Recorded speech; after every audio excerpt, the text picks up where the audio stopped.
This conference will now be recorded.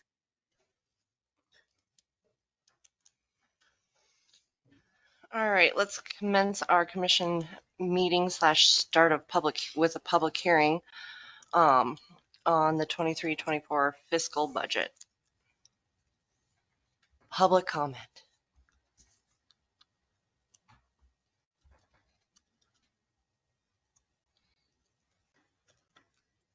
Second call for public comment. Anything from the room?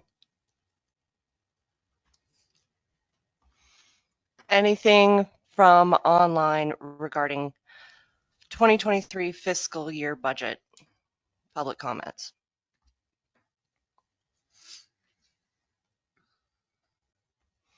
Last call for public comment regarding 23-24 fiscal budget.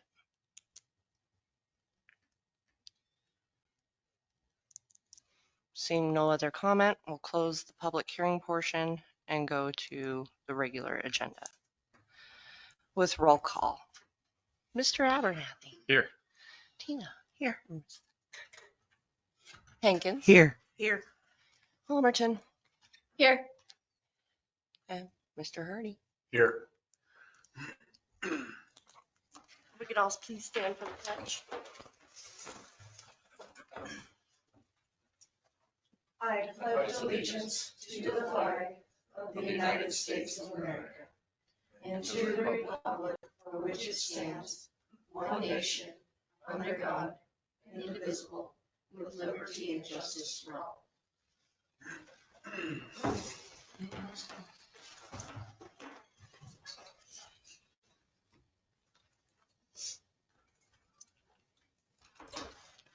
Next item is approval of revised minutes of September 14th.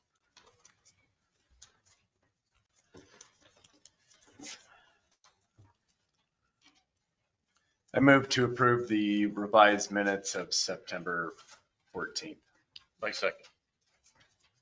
Any discussion?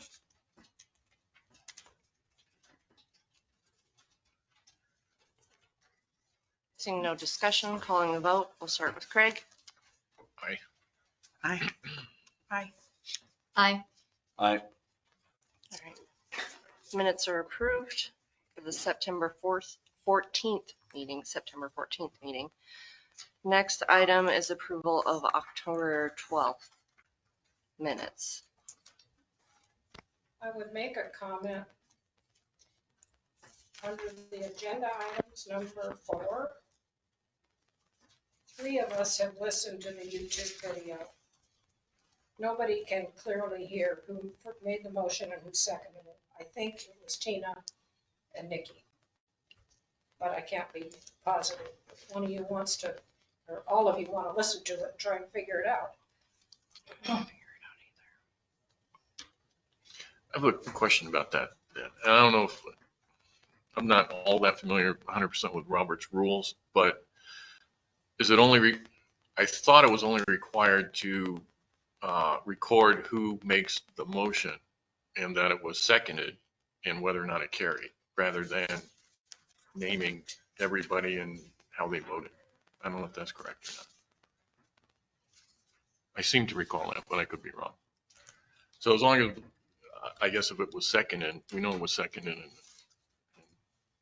I think Tina made it and I think Nikki seconded it, but I can't be positive. And I have to remember. I listened to it today and I don't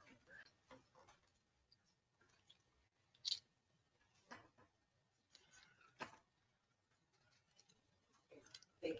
The only reason I think that is because I can see your mouths moving. I can't hear it. And the other 2 people can't hear it either.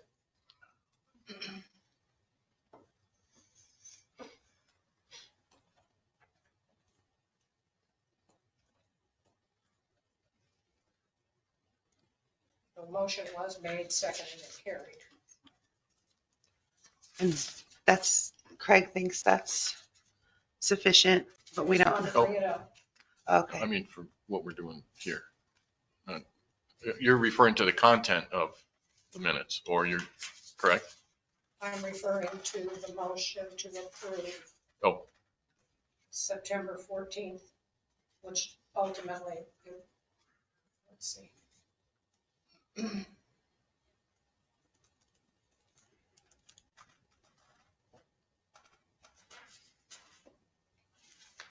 Okay, this is the correction of the September 14th and the October 12th minutes. So you all good for being moved second and carried? Yeah, I am. Yeah, you're referring to the vote we just had? No. No, Okay. No. Okay. just Somebody so I'm needs to clear. make a motion. So to answer your question, yes, I am. I am. Okay, there needs to be a motion. Oh, uh, the motion, we have to make a motion now? Yeah. To, Approve the minutes for the 12th. oh, October. sorry. I make a motion to approve minutes from October 12th meeting. Is that what you're? Just this is confusing. Second. All right. Any other? Me. Any other further discussion? I just have a question. Was I here for that meeting? Yes. Let's see. I'm like, my little thingy is just swirling. I haven't been able to. I don't think so, but let's look. Yeah, it says you're here. Okay.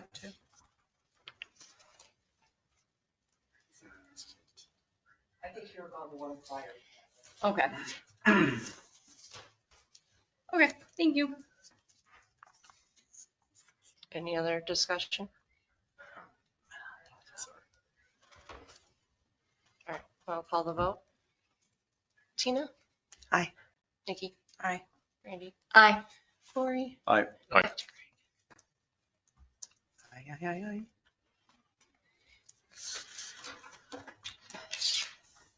All right, next item is public comment on non-agenda items. So if anybody has a comment on anything not on the agenda.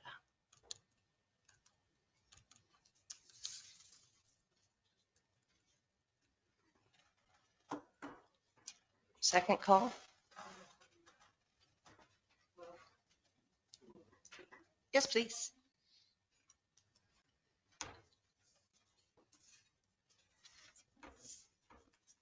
Craig, can you turn on the microphone? Or do you got it?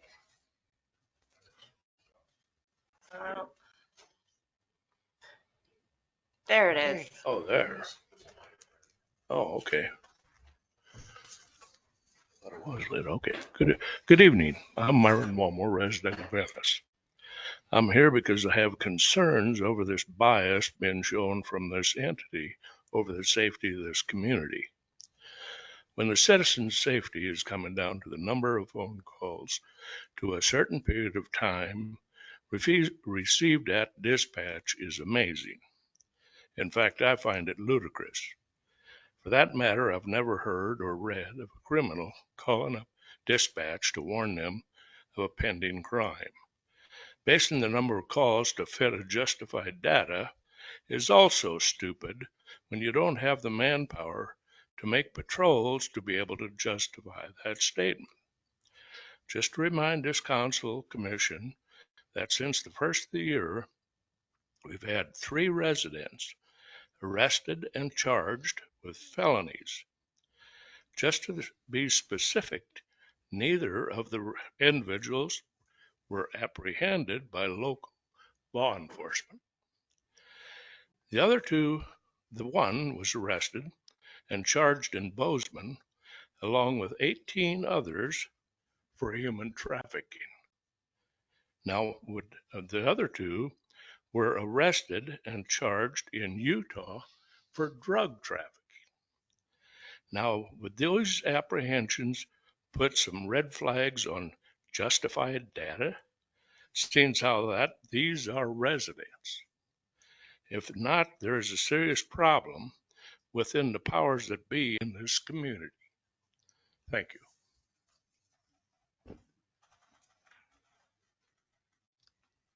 Thank you. Anything from online for public comment on non-agenda items?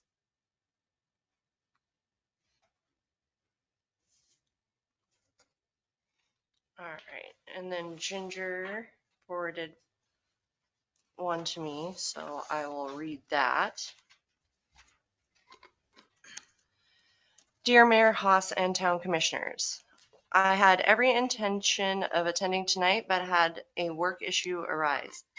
I appreciate the opportunity to be heard. A little background on me. I am a resident of Ennis for 5 years now and have been a Montana resident for 20 plus years. There are many pressing issues that I would love to touch on this evening. However, at this time, there is one that feels important to me to address. As a new attendee at the meeting, wanting to learn and be proactive as a community member, I was appalled to learn of and witness the treatment of my 80-year-old father at 2 recent meetings. First, on 9/28, time stamped on the video is 36.36 for anybody who would like to reference that. My dad voiced his concerns, one of which being the use of Chief's time at the school. Afterwards, Chief Moore approached Dad at his seat to talk to him and then led him to the back room to discuss the matter, which would have made anyone feel intimidated, especially in uniform. My question for this is that the protocol. I realize that the two of them talking may have been a disruption, but why didn't Chief just take podium to help everyone understand his side and reasoning on the matter? Secondly, on 10/12, stamped 1:58, Attorney Greenbaum is addressing the commission regarding proper notification of the meetings, stressing the importance of the citizens' quote, civil duty and responsibility in participating in local government, this being the most basic form of government, adding how important it is to have proper process that encourages participation. After which my dad started to ask him a question, and instead of something professional and appropriate like, please wait your turn, Dad got Attorney Greenbaum's hand in his face to shut him up, which in my opinion was blatantly disrespectful and inappropriate, not to mention unprofessional, especially in the light of Mayor Haas's request to citizens when opening up the podium. Request to citizens when opening the podium at the beginning of the meeting, which was please be respectful and kind. Point being, if you want to create a culture in the community where citizens show up, voice their concerns, and no matter how passionate they feel about it, do so with respect, then it needs to start here. Each and every one of you are in a position of authority and leadership. I would like to believe that you are here because you want to serve and help the community. So if respect is what you would like to see, an example needs to be set. That respect starts here. It starts with you. Thank you. Sincerely, Jody Post. And there was no other public comment on non-agenda items. All right. So last call for public comment on non-agenda items. Okay. Next is onto our unfinished business. Colette was going to be online from Great West in case there were any questions. But Resolution 589, 2023, a resolution to act on water system preliminary engineering report for 2023.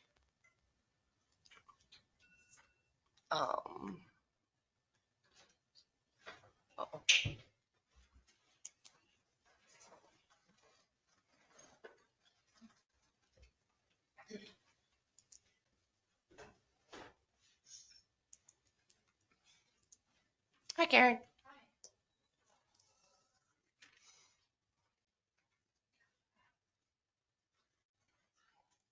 So I guess I can just introduce the resolution. So this is based on the preliminary engineering report that was performed for the town by Great West Engineering.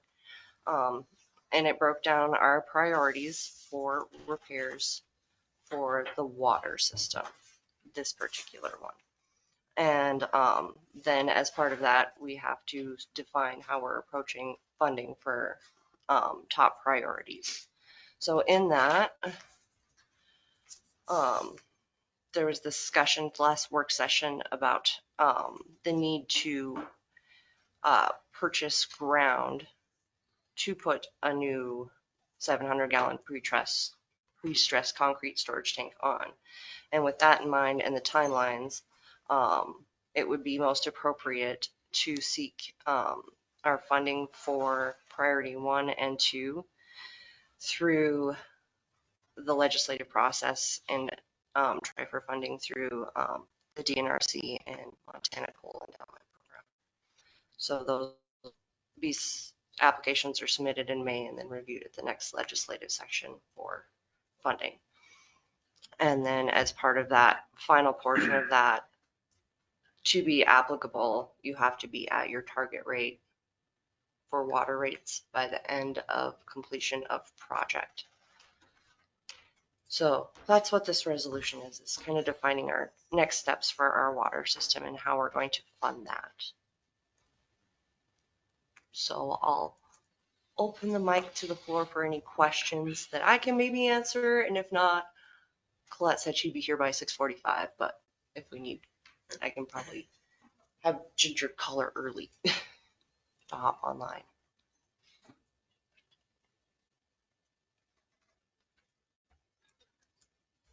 Any other questions? Any questions from the room? Why was the priority changed to the tank? The tank had to, the tank was repaired twice in the last year. So it's still in 1, 2, or pretty much dead even for, they both really need to happen. So you're combining one Yeah. For the funding purpose, of that purpose, those 2 priorities funded that way.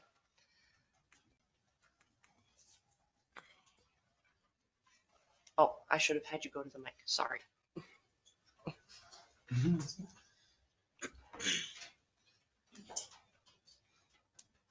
Any other questions regarding Resolution 589 or comments? Is there any idea? Sorry. Well, I'm just curious. Is there any idea of how big the tank includes? So the total water supply for the community would be how much In the new tank? with the new tank? Would included in the water supply we have now? You understand what I'm saying? Replacement. Yeah. So the new 700,000 gallon tank would replace the existing tank.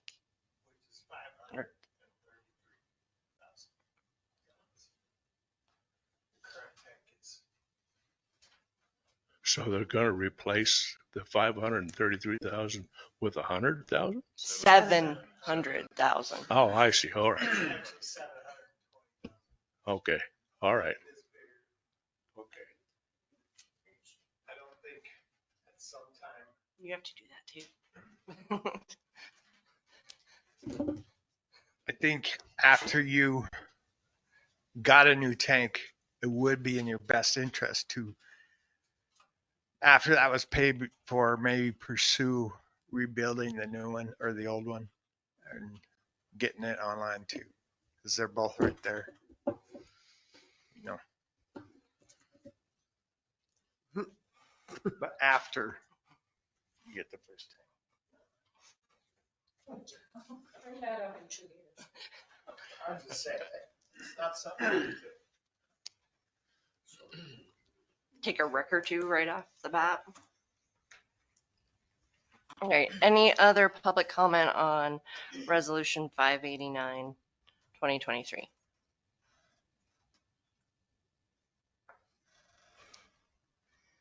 Anything else from online? last call for public comment on resolution 589, 2023.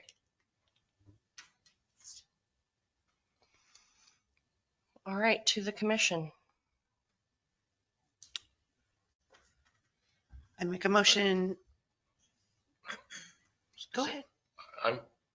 The only thing I'm not okay with on that, well, I guess is, could I have my last name, the spelling of my last name corrected, Yes. please?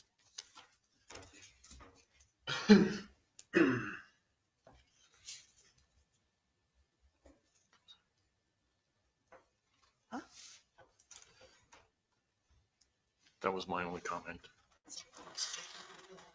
Yeah, that's incorrect.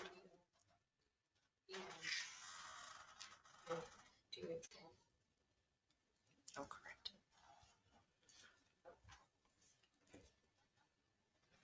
Abernathy. Oh, Nathy.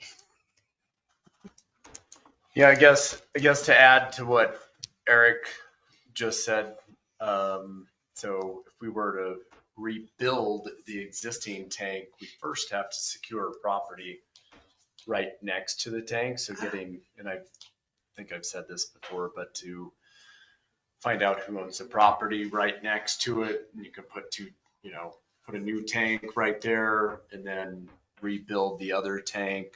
And that, after speaking with Colette on this, that's going to be the cheapest solution that there is, because you don't have to add any more footage onto your main line of the water. So Don't we need a motion? Mhm. Sorry, I didn't want to totally do as you're going, No, but I think we need a right. motion. You started. Did you start? Tina did. So you want me to finish what I started? No, you don't have to. I make a motion to approve resolution 589-2023, a resolution of intent by the town of Ennis to act on findings of 2023 water preliminary report. second. Now you can say what you want. Yeah, so basically just getting, and I did, and I don't know what that looks like, but basically whoever owns that property right next door, I think starting that discussion sooner than later, and basically making them a hero, if you will, if they hook us up with the property or. Do we know who owns it? Fair rate.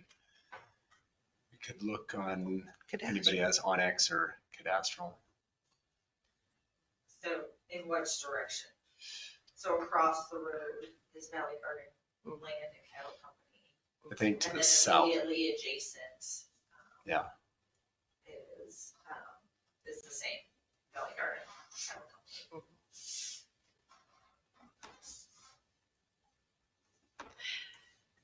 And we would have to own it, correct?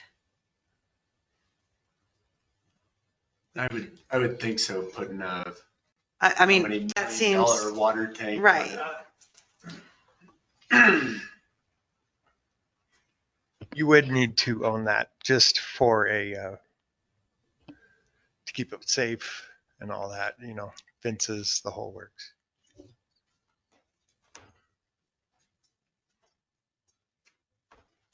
Yeah, because that might take some time if it's a huge piece. I mean, it's obviously many acres, it's not a, just because you have it on your phone, I'm looking at you, but. Lisa Roberts. So what the town could do, and it looks as though that maybe the previous owners of Valley Garden, I don't know when, Eric, do you know when that went in? Okay.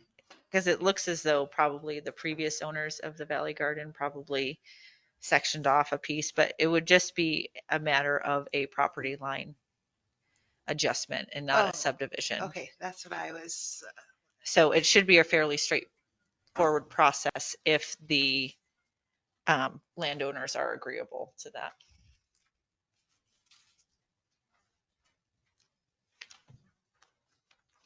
Other discussion? Is Colette gonna come here and talk about this? Is that? She was gonna be online at 6:45. She said she was setting her phone. Do we need to delay? If there was any other questions on it, as far as the resolution itself and the plan. Were all these priorities on the previous resolution? Yep. There's directly out of the water PER in the order that it was presented by Great West. But this is the second change of prioritization. Yeah, the priority still, number one was still the well at the rodeo ground. That didn't change from the PER. The resolution still is consistent with the water PER itself.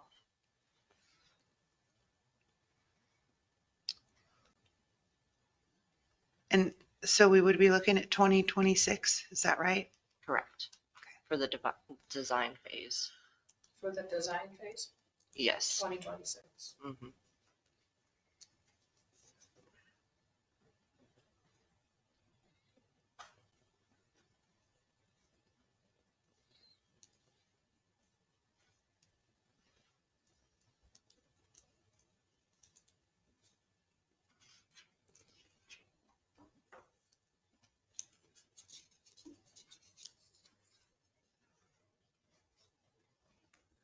3 minutes.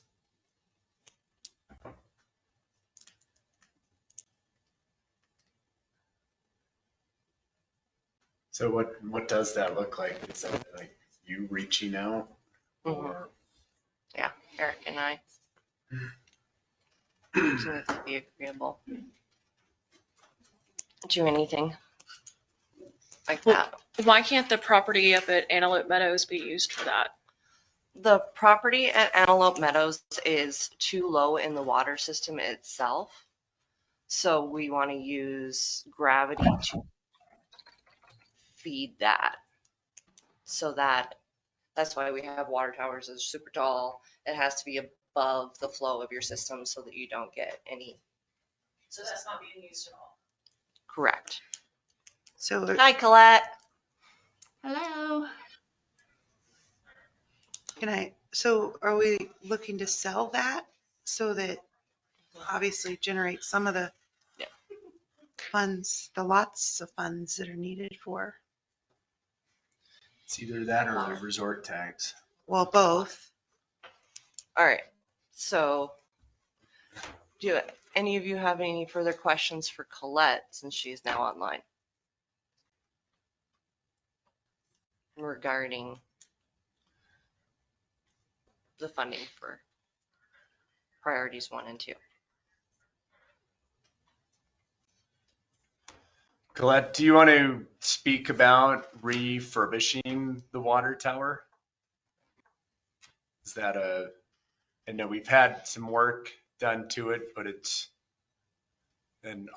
sounds like we probably need to empty the thing to do a full overhaul on it. How much does something like that cost?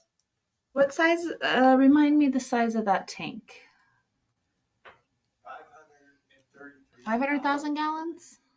Yeah, 533,000. That's what I thought. Okay, so I can pull some. What you do is you can look at draining the tank and sandblasting it and getting all that existing coating off of there and recoating it, or if there's other things wrong with it, you might be able to address at the same time. But then recoating the tank, you can do that both on the interior and the exterior. We have completed projects like that. It kind of becomes a cost benefit analysis because that's a bolted steel tank and it's probably, I don't recall off the top of my head exactly how old it is, but What'd you say, Eric? 95. 95? In the presentation that you gave us in February, there is storage and to recoat and rehab the existing tank and add a new 150,000 gallon add-on grade glass line steel tank is $1,675,000. Yep, that's what I was just trying to pull up. Thank you. You got to that quicker than I did. So where I was going with that is that it kind of becomes a cost benefit analysis. So that tank is approaching its kind of the end of its design life already. So you can certainly look at recoding it, but that's not cheap either. And in similar situations, oftentimes the community will choose to just abandon that infrastructure and start with something new that has a longer design life. I think we were looking at a glass line steel tank, which has a pretty long, or concrete, which both have really long design lives. So you know, kind of becomes a cost benefit analysis on what the city wants to do.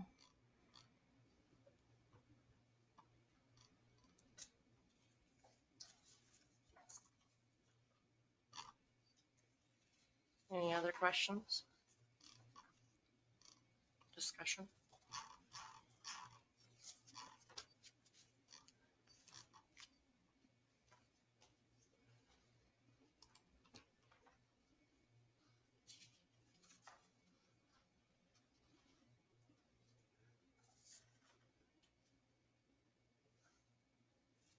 If there's no other discussion amongst the council, I'll call the vote on it. That would start with Nikki. Aye. Aye. Aye. Aye. Aye. All right.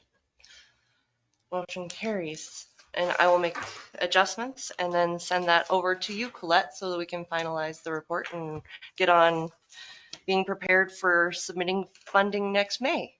Yeah, so I think just the next steps, Mayor, we can discuss this outside of the meeting as well, but we can get some contracts together for the grant writing, and start working towards that. And we can sit down and kind of go through what that entails and update the funding scenario and what the best approach might be for all of that. So I will be in touch. Thank you very much. Yeah, you guys were easy on me tonight. Have a good rest of your evening. You too. Thank you again.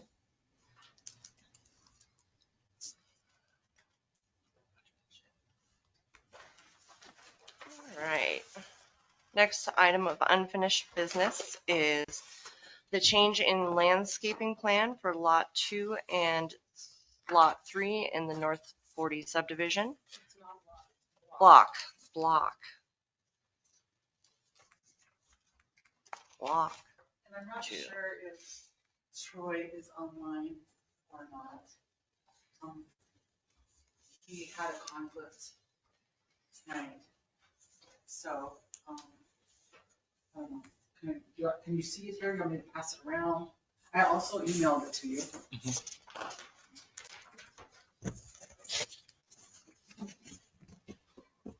What do you think, Brandon?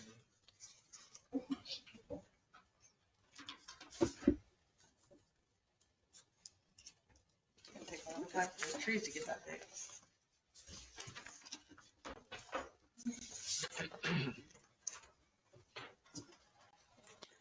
He did tell me that they're hoping to get a decision soon. They have to remove the dirt for Northwest Energy to dig in for power to those buildings. So. There's no power to them yet? Evidently not. Susie, put the mic in front of the face. Thank you. So wait, what do we want to do here?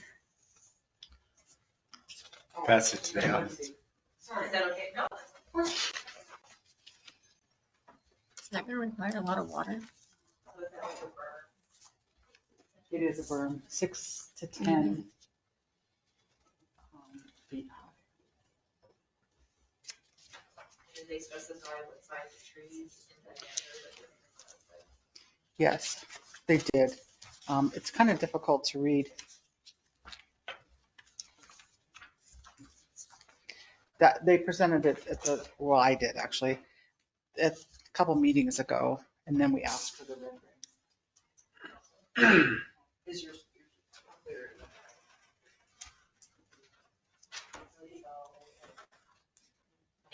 Yeah, that makes this is what she wants.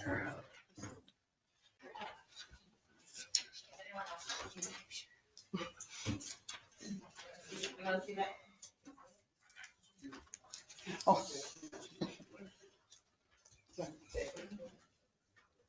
Let me see. Make sure it's either blow it up, I can't read that small. It gets more blurry and then blow it up. The old landscaping.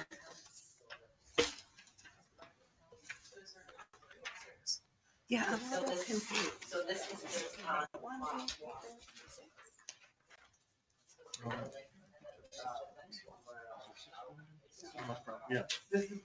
What's that?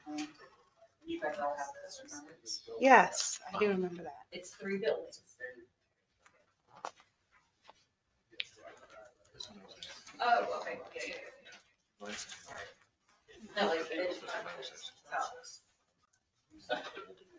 So it's 3 buildings? Shouldn't be so confused. Each but- lot has 3 on it. So this is the first Right. original. Each block? Yes, there's 6 total. Okay, that's right. That's, if Okay. count across on that. you'll- Cause there's that's, six. But Okay. that's just 3, that's not 6. That's just 3. Okay. So are, Yes. one, if we could do one at a time, questions to Susie to clarify so that it's clear, because there's a lot of conversation going on.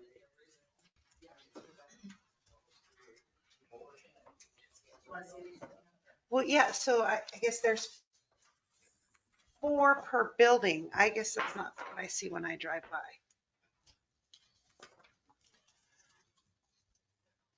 There's 2. 1, 2, 3. 4 dwelling units in each building.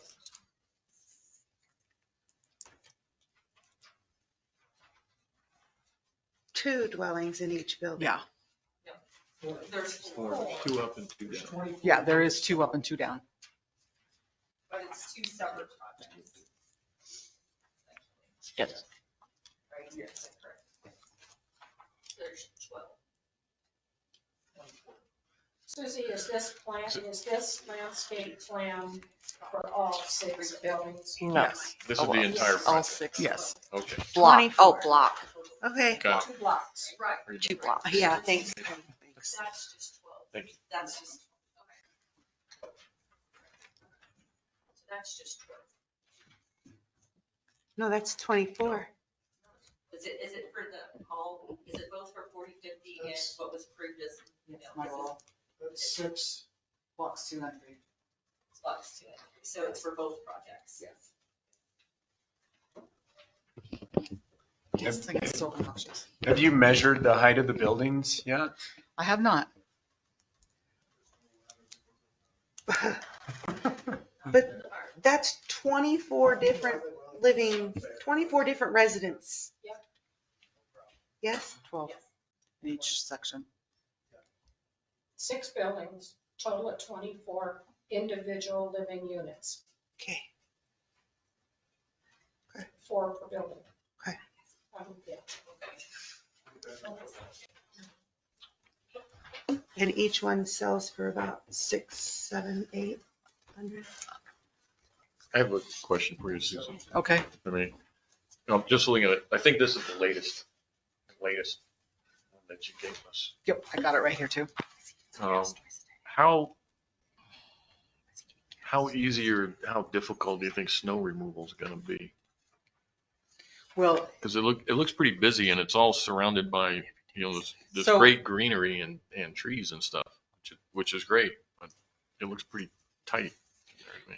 yeah, but so like, their addresses are, each lot has a different address. So they will be responsible themselves for the snow removal. It won't be the Public Works Department.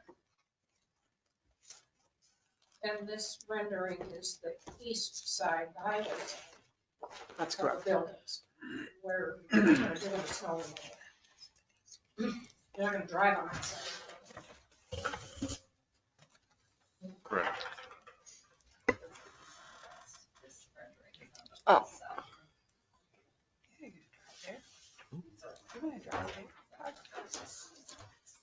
Right, so I have my reference There's- material. there's parking for, garage parking in each building, but then there's additional parking out here. Yeah, but you drive. Yes, Mhm. correct. Okay. It just looks like it's Yeah. pretty, Now, close quarters to me. So, let's just remove, I guess. Are there any other questions for Susie regarding the landscaping change, Oh, yeah. which is the topic? So one of the questions from last time. So one of the questions from the last time was, as you, on the west side of the property, what is that gonna look like? And how is that gonna impede the homeowners west of the property going east? Because right now you can look through the buildings and still see the mountain range. But based on the drawings, and I thought we were gonna get renderings of east and west, how much berm is going to be built up on the west side and how many trees are going to be put in to block the views of everyone that bought there before the, So they're only proposing to change the east side. Nothing was going to change on the west side.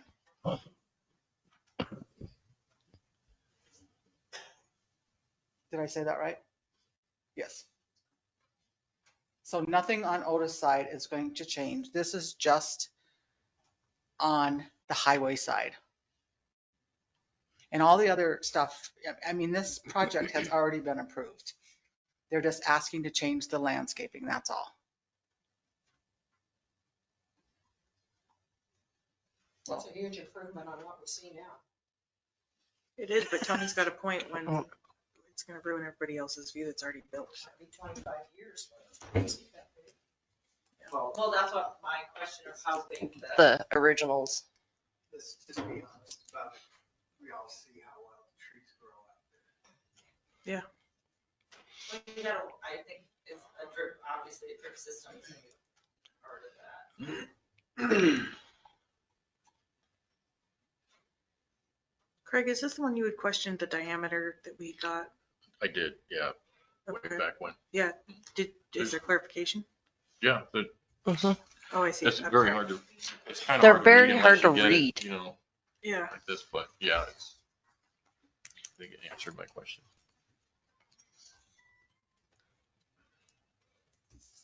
Guess I should have done my homework.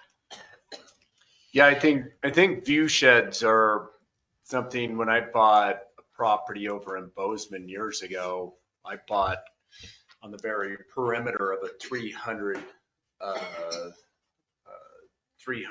housing subdivision for that exact reason, so I could see the Spanish Peaks.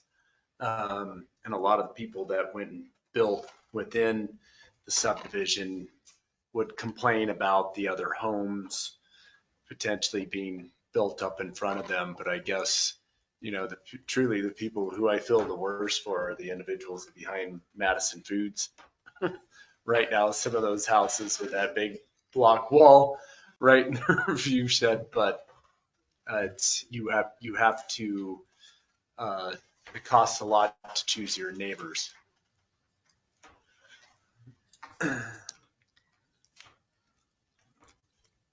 Any other questions for Susie or Troy or?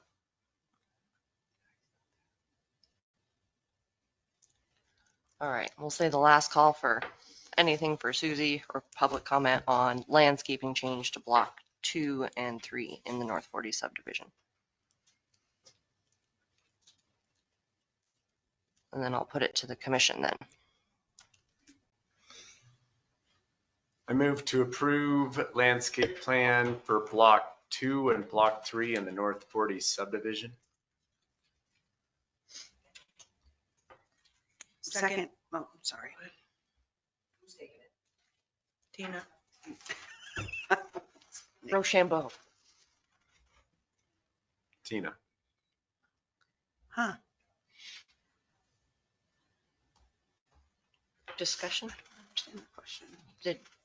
all the clarifications that were made that you asked for? Yes. So it won't have a drip system? Sorry. It won't have a drip system? Can't answer that question. I assume so. Okay.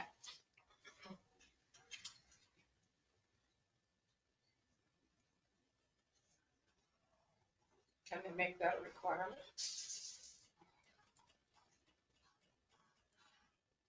Can we make that a requirement, Susie? Yes, you can. I think your mic's off. Your mic's off. Are you ready to do this? Sorry, it's the requirement. To make it so that they have a drip system. Oh, yes, absolutely. I think that would We can be, do that. I think that would be good. Especially with water shortages. Let's see. It's provided. Okay. Do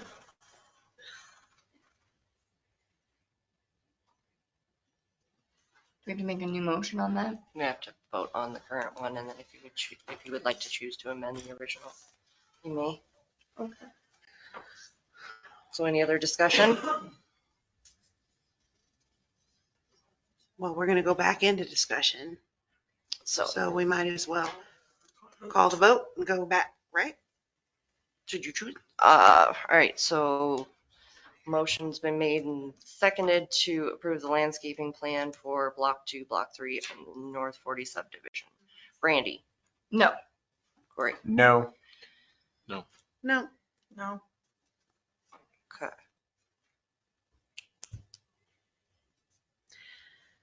I make a motion. One more down. You can make it. Okay. I make a motion to approve of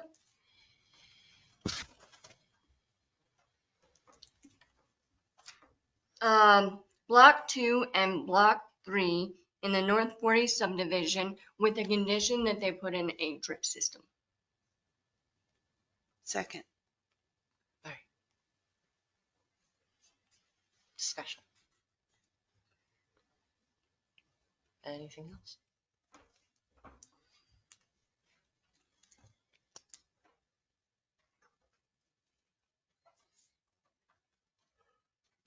No other discussion, then we'll call the vote. Let's start with Corey. I Aye. Aye. Nikki? Aye. Aye. All right. Thank you.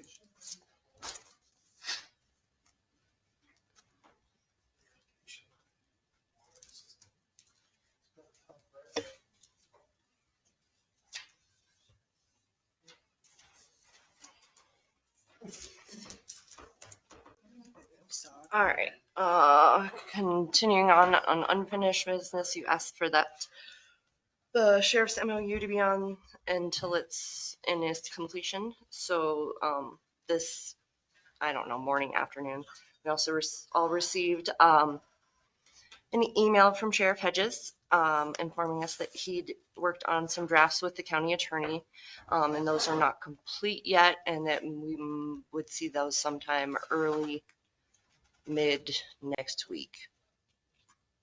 So that's what I know. And that any questions, email them ahead of time. So I've got Tina's questions that she has to email, and that's about it. And a couple from Nikki to email him.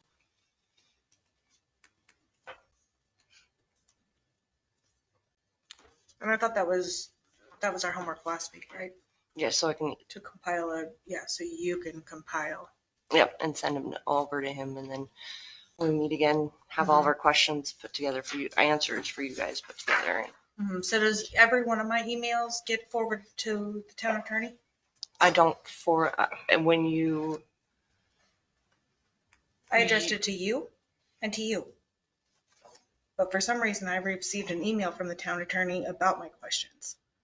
if you So how much send did we it to pay him? town commission, I didn't. Like I said, I sent it to you and to you. As I said in my email that I emailed to you this morning. How much did we pay him to read my email?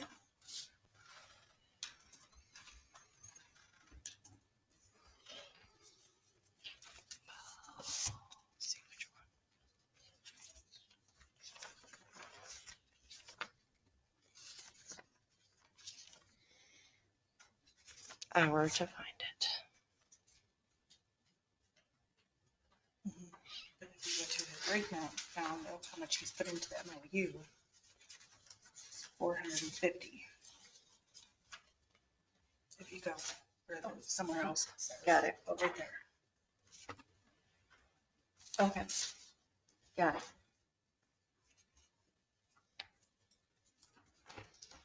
it. So,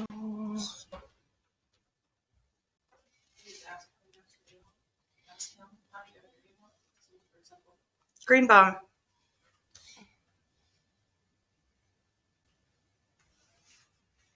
Are you at liberty to discuss this matter?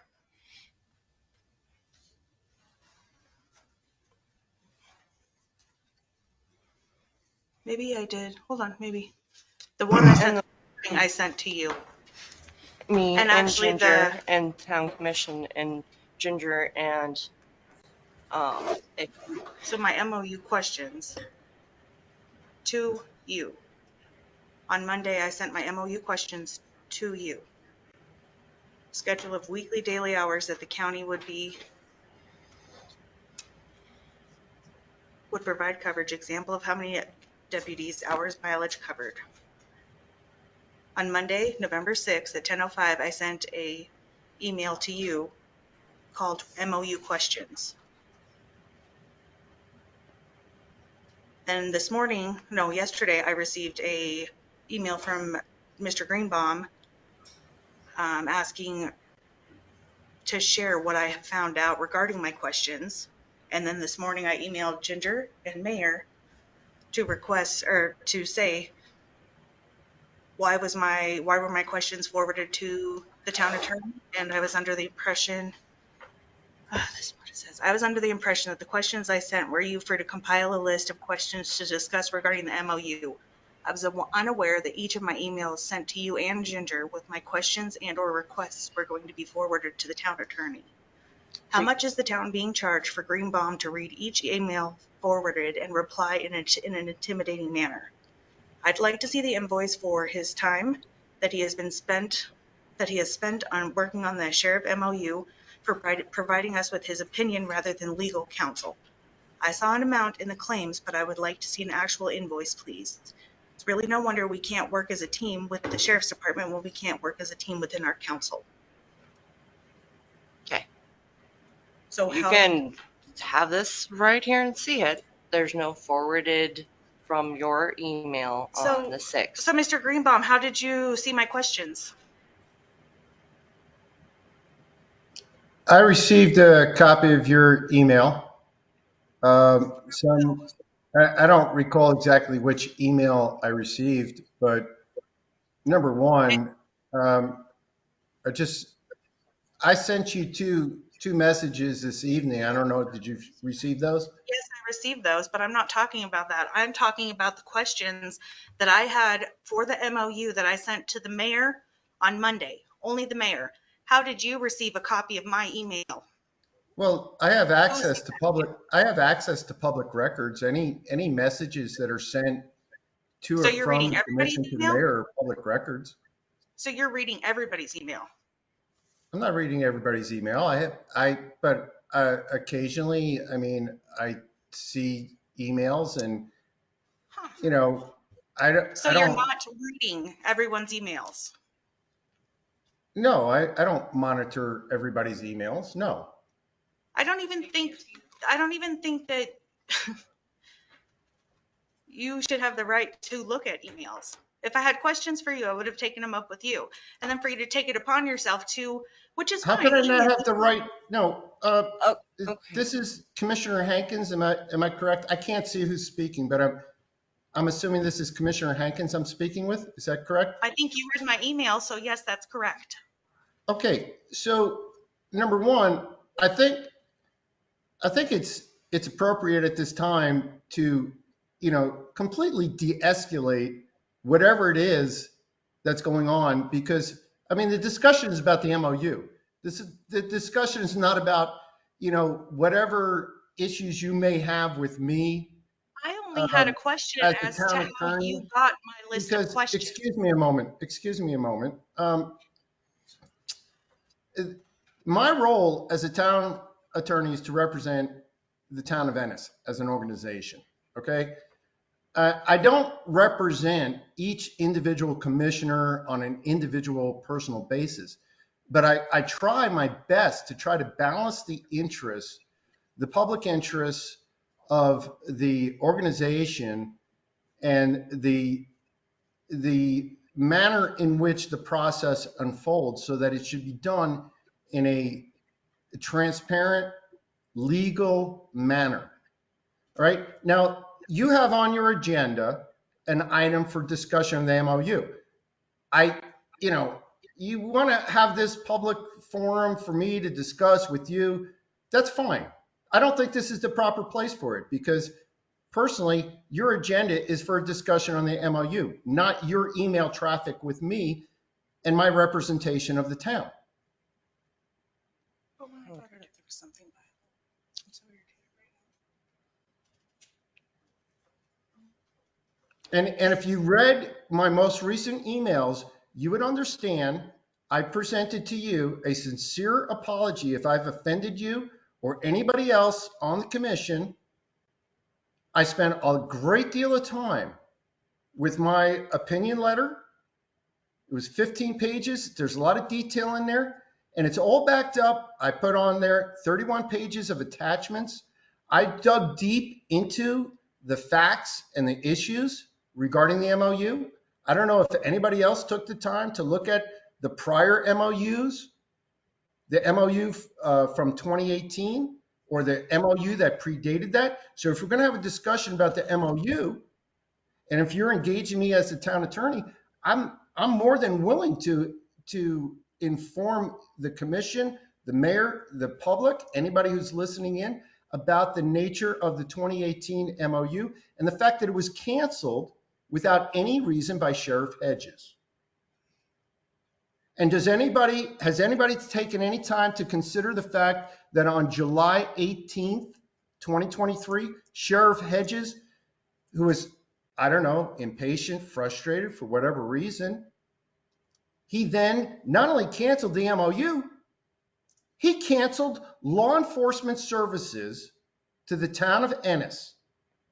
Sheriff Hedges put in writing that he will not enforce or respond to any crimes that are not emergencies, felonies in progress, or felonies against the person. Now that seemingly has not been part of the discussion. That hasn't been put out there, but I went back, I looked at the documents. I look at the correspondence. Yeah, and I gave that to you. I presented that to you. I also presented to you the analysis of the 2018 MOU, which under Sheriff Roger Thompson, you paid about $24,000 over a period of 5 years for the dispatch service and whatever other law enforcement services that were part of that MOU. That was $24,000 spread out over a period of 5 years. That which what equated to 1 mil per officer that the town of Ennis had in its employment. Now you're being presented with, excuse me a second. You're being presented with, a demand, it would seem. I mean, that's my opinion. That's the way I characterize it. A demand for 17 mils, 17 times what you were paying. We're waiting to see, James. Yes. Again, Sheriff Hedges said that he has met with the county attorney and is now prepared for an actual number basis that we have not officially seen yet. That when Corey and I were at the last. Don't misunderstand me. And I don't want anyone to misunderstand me. I'm not telling anybody what to do. My job is to represent the town and to make sure that everybody knows what the law is and what the facts are. And that's pretty much what I did. And I'm sorry. I'm sincerely apologizing to everybody on the commission, anybody in the public that feels I ruffled their feathers, that I may have overstepped or was, a confrontational, I apologize for that. I apologize to the gentleman who, I may have cut him off, but I was in the middle of speaking to the commission, and at the moment that occurred, I wanted to answer his question right there. I wanted to take his question right there, but I didn't seem to think it was appropriate. It was like I'm engaged with the commission. I'm trying to have a conversation with the commission, and he's speaking out of turn, speaking out of order. And I don't hold him responsible for that. But it was not my intention to like stick my hand in his face or anything like that. So I'm just, you are all trying to do your best. I'm trying to do my best as well. I know we come from different backgrounds and we were approaching this thing from different perspectives, but truly, honestly, I'm just trying to give you guys the facts and the law. It's your decision. What you all decide to do, it's up to you. It's not my decision at all. So, all right, that's it. I'd like to just touch back on the fact that we were discussing the MOU and my questions that I had sent. And the only reason I referred to you because nobody seems to know how you got the email or saw the list of my questions. So you were clearly reading the other people's emails, which is not right in my opinion. Your email was forwarded to me. No, who forwarded it to you? That's sent what it I directly understand. to, I mean, excuse me, it's my turn, I think. It's my turn to talk. Emails. I'm not looking into your emails. So who gave you the email? I sent it to the mayor. I did not forward you. I did not copy you. She said she didn't forward it to you. So how did you see my list of questions? That is my question. I'll have to go back and look at the email chain and see where it originated Please from. do. It should be right in front of you. Maybe we can get an answer before the end of the meeting. Okay, I'll look into it. How is it public? Well, your email conversations are public records, Nikki. I mean, you got to understand that. I understand that, but when I sent an email to the mayor, there's no reason that you should be searching through their emails finding it. I wasn't searched. Like I said, I'm not searching through anything. Somebody forwarded it to me. Well, the mayor said she did not. And so I'm just trying to figure out how that magically happened. I mean, yeah. I'll IT check could have the been head chain. of IT. I'll look at the chain, but I think you're getting sidetracked. That the important thing here is that you guys look. Sidetracked, but it's very frustrating. And it's not right.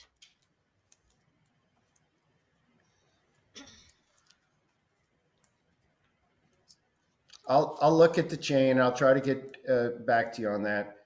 I don't know if I'll be able to look at it tonight, but I think the important thing is that you look at the MOU, you proceed in the best interest of the town. And, Nikki, your mayor here has spent a tremendous amount of time working on this and working on the budget. I don't want to be the guy. I don't want to be the impediment to you guys working and going forward. So, please, just accept my apologies if I've ruffled anybody's feathers. I'm going to say it again.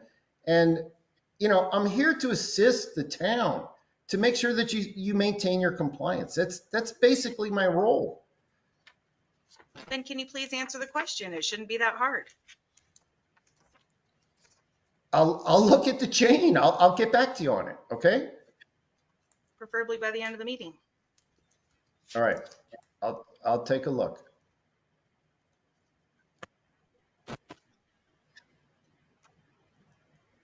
All right.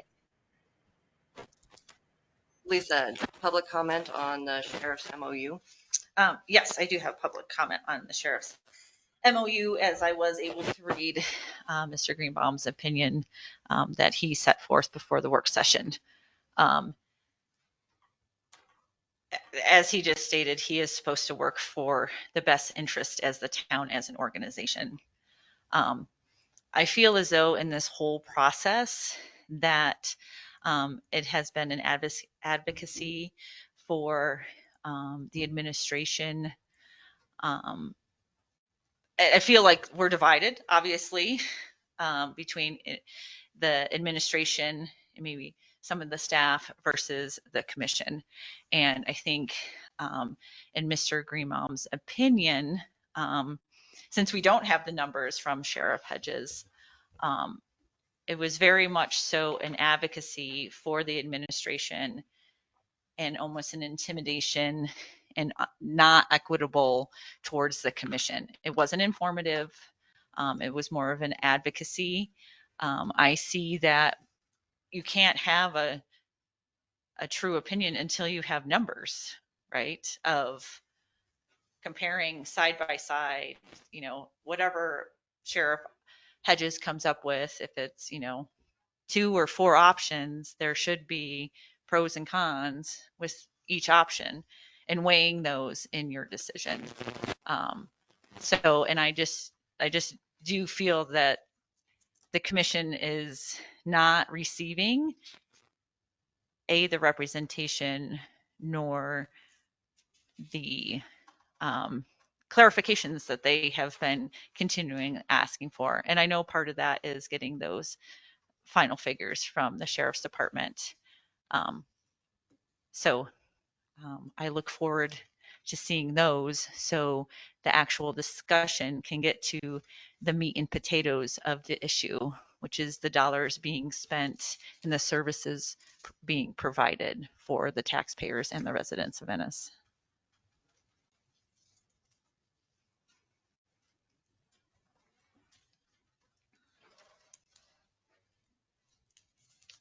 Any other discussion on the MOU? It, like I said, makes sense to me. After Corey and I met with Sheriff Hedges on 17th, it was the Monday before I left Florida. And then Sheriff Hedges was going to be busy he said, for a couple of weeks trying to get other stuff together. And he'd just gotten back from a week-long conference. So he was going to work some numbers and then call us or let us know when those were together. So that was the email that we received this morning. That's where things are at.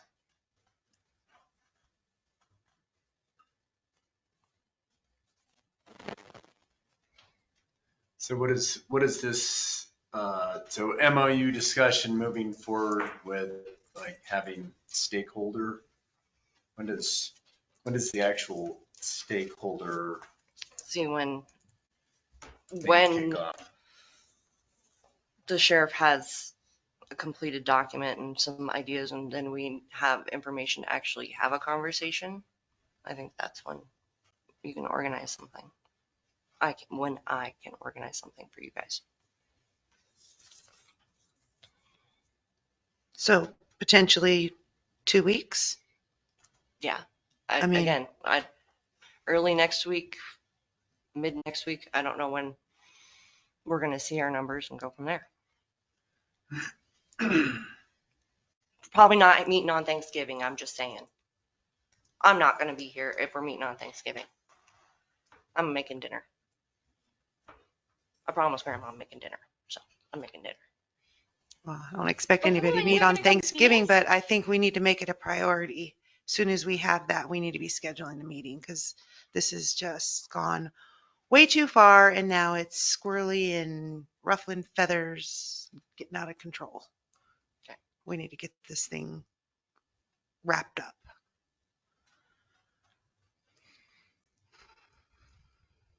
Any other discussion?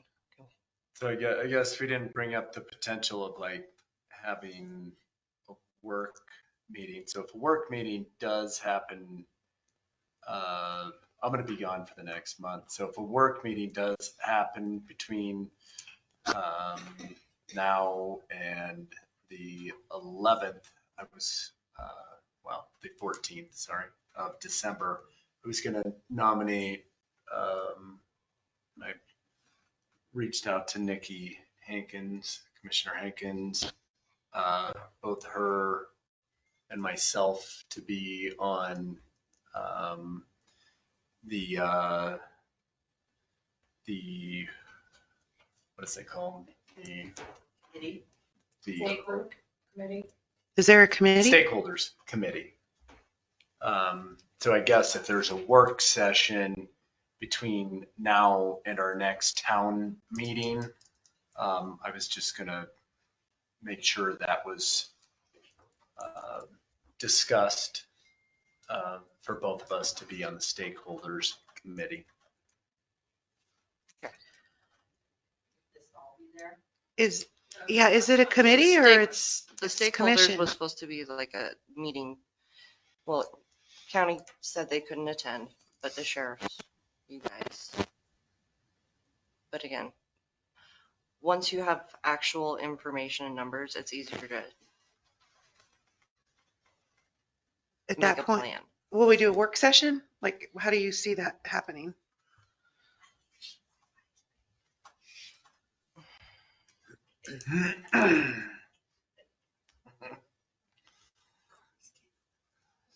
Probably as a work session. Yeah, I mean, it doesn't really matter right now, just so long as we schedule something, I guess. As a work session. So I want to ask a question if I can go back to Greenbaum's comment about canceling, Sheriff Hedges canceling the MOU in July. And is it, I guess he didn't give a reason why, but is it the obvious reason that if it wasn't canceled, it would have just rolled on and just stayed in effect? Is that why it was canceled? It was canceled in April. And it was canceled. He didn't provide a reason for the cancellation. He just canceled it.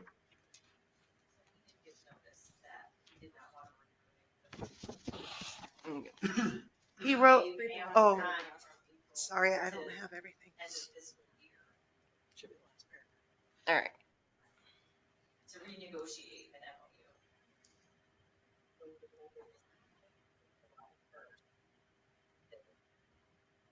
Canceled it right away, April 12th. Yeah. Well, he just said that. Therefore giving time. To get it figured out. Yes, that's what I was thinking. And maybe as town, we didn't do our part, but I don't know. That's just my thoughts on it. I mean, one of the obvious questions is, why didn't the sheriff come, set up a meeting with the mayor, or come to a town hall meeting and say, hey, guys, I'm thinking about, renegotiating the 2018 MOU. It's just not working out for us. We've got added expenses. Why didn't he come? Why didn't he show up at one of these public meetings? Why All didn't of the it's sheriff kind of come? a moot point at this point. Is that not Not to our responsibility? Not to be. Yeah, honestly, kicking a dead horse. That's a good way of saying it. This is where we're at. He will have Yeah. stuff. And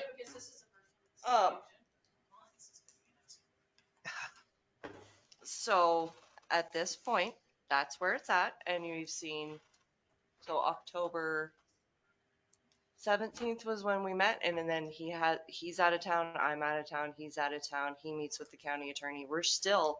It'll be another month from meeting with Hedges, and the week before that, Corey and I met with Under Sheriff Schroeder, and I'm just saying, even right out of the gate, all of these things take a minute.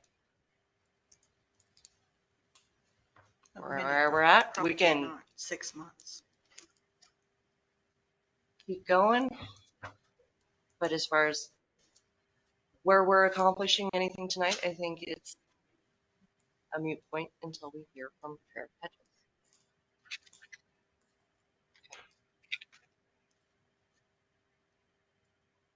Moving on to the for a work session? No, that was Tina's question.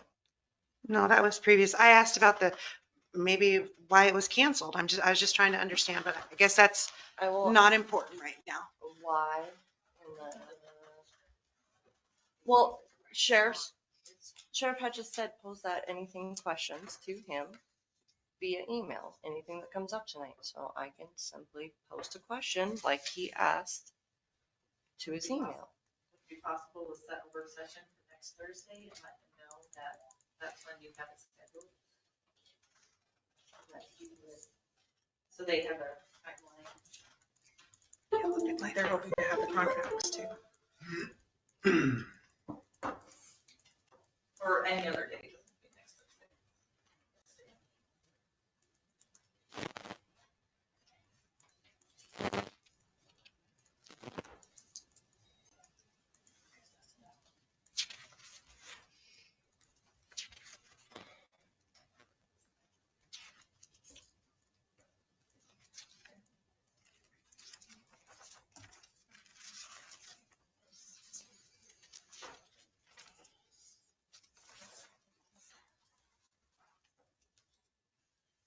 Sometime next week. It doesn't say early next week. I'm sorry. It says sometime next week. So without knowing when sometime next week is, that could be Monday or that could be Friday. Well, sure, but I think it just goes for general communication, like, we have a tentative meeting set for whatever day next week. Would it be possible to have the numbers by then so we can discuss this matter and come to a mutual agreement?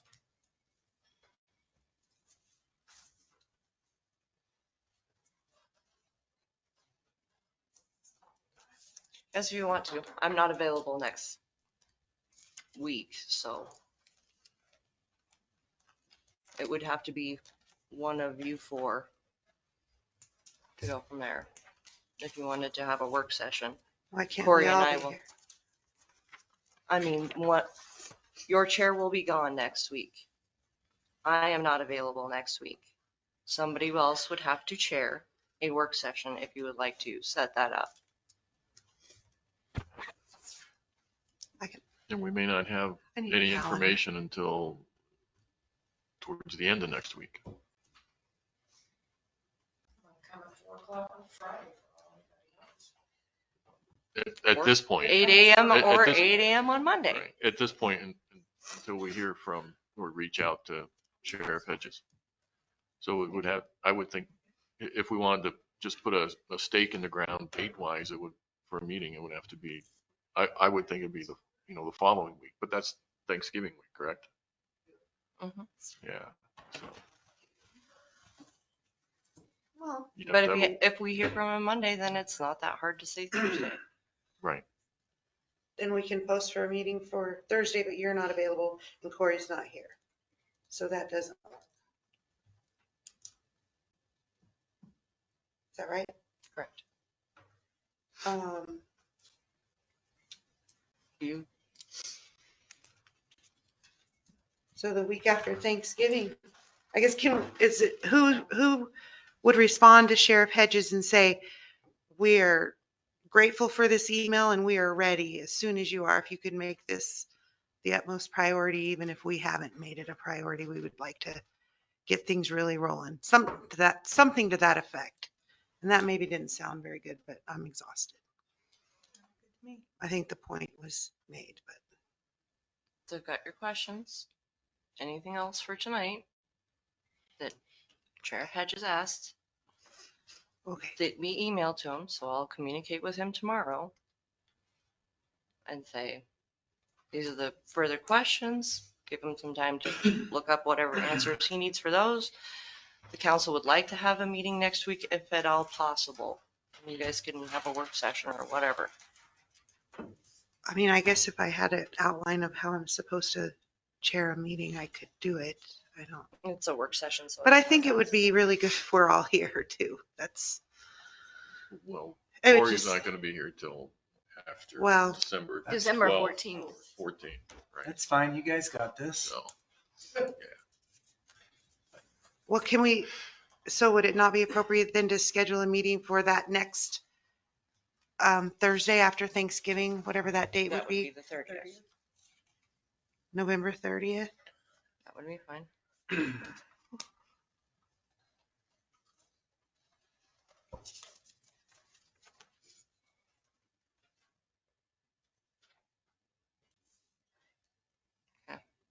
see if he's available for that day.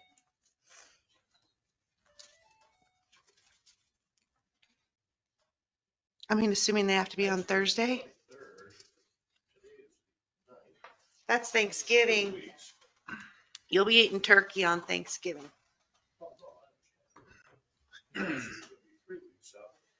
Yeah.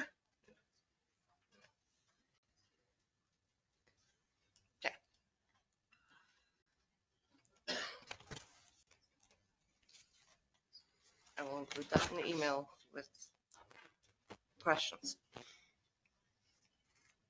All right, on to scheduled matters. Scheduled matter first is, or one and only on schedule, is Resolution 594, 2023, adopting and establishing the mills to be levied and the 23-24 fiscal year budget.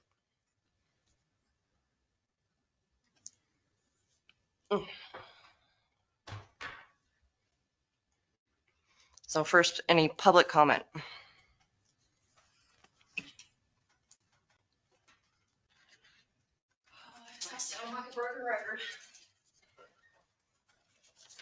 I don't think the budget should be approved without an MOU in place.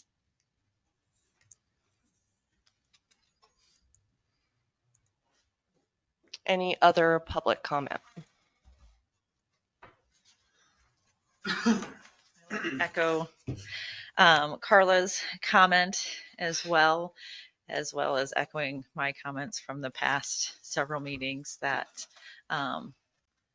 with a huge unknown as a part of this budget, it would be unwise and not responsible to pass this budget until that issue is resolved. Thank you. Any other public comment?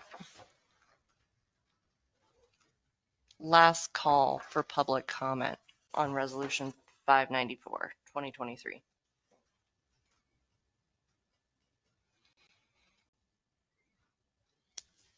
Closing public comment to the commission.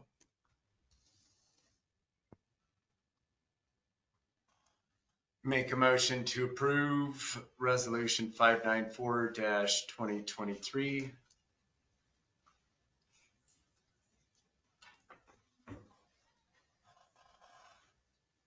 Second.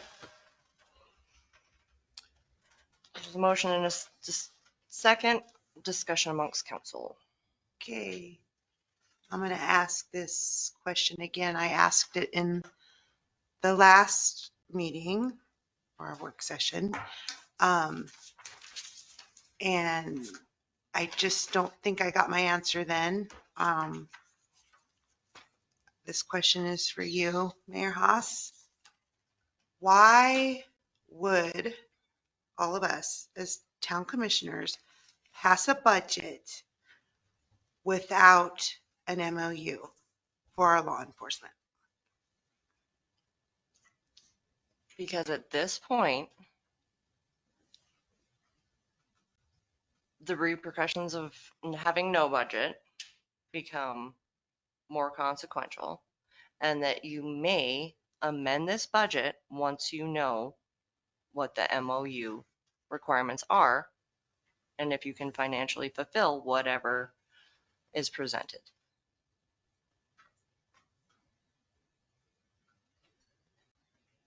But it's such a big part, I guess thank you for that, but it's such a big part of the budget. It doesn't seem, I understand we can amend it. It just doesn't seem,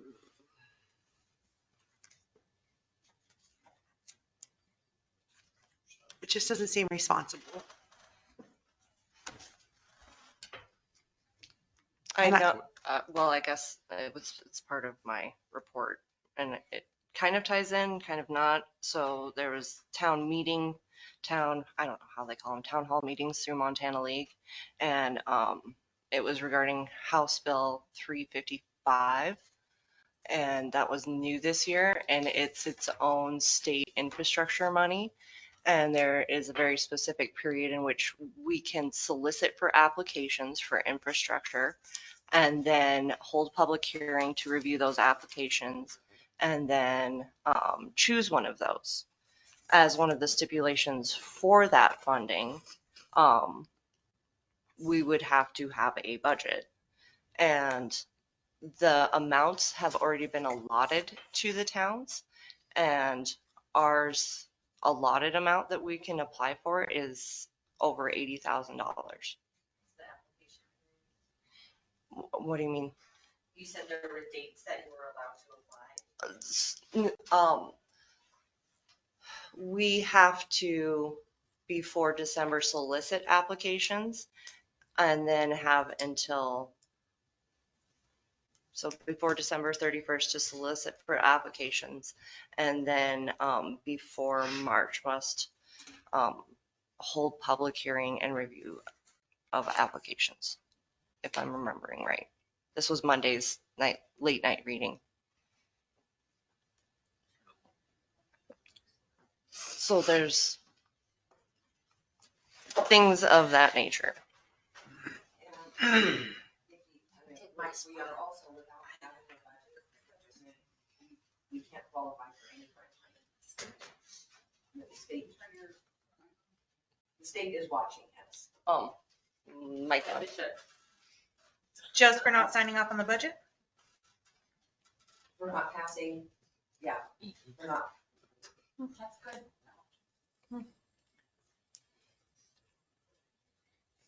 The thing is, you know, I mean, they're going to say, you know, you did not pass a budget, or, you know, so they're not going to look at us as applicants.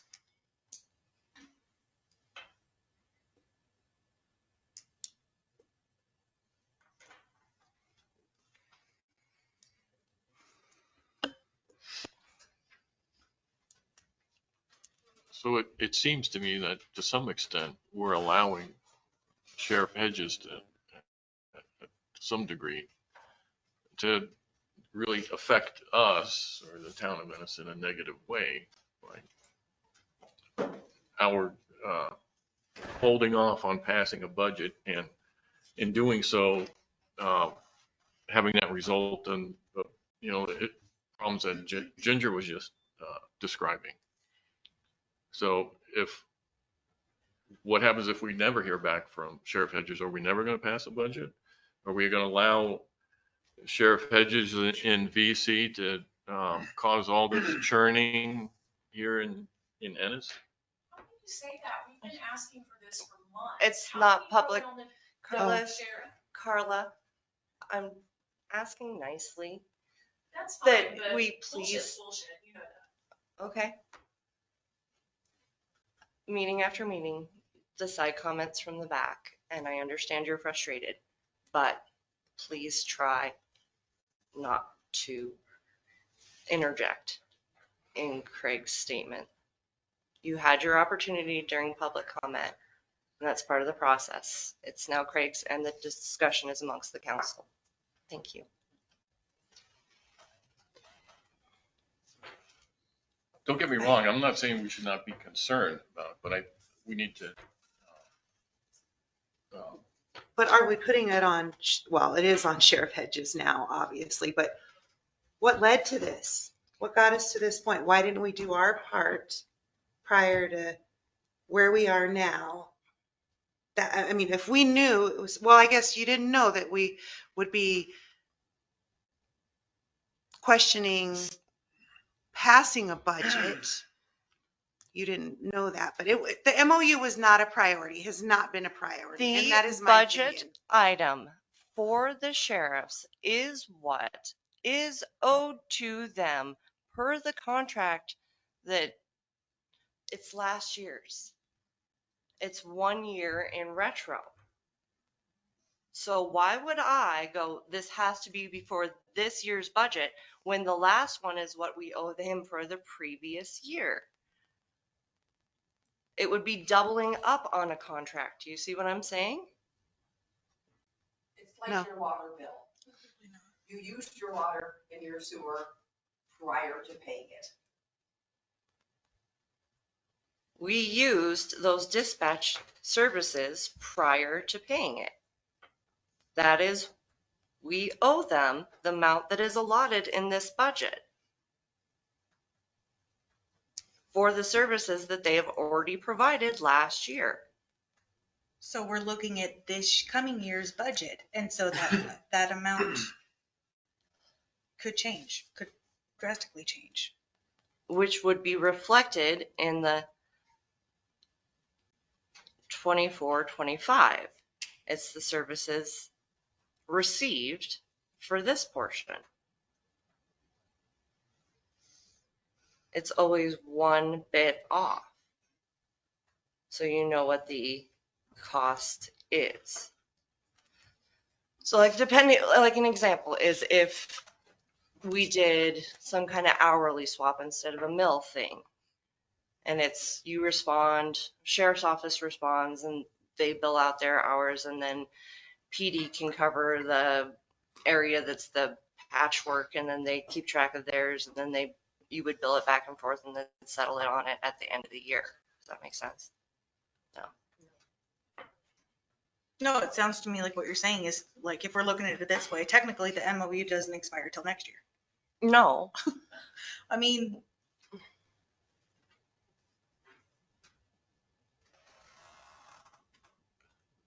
I'm saying the amount that's in there is the amount that was written in that previous MOU that hasn't been paid.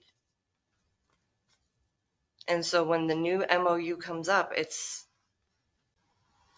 for the next budget to be on there, unless it's written differently in the MOU, which could be a possibility where you say, you know, you're invoiced quarterly or monthly, or there's 9 billion ways this could go.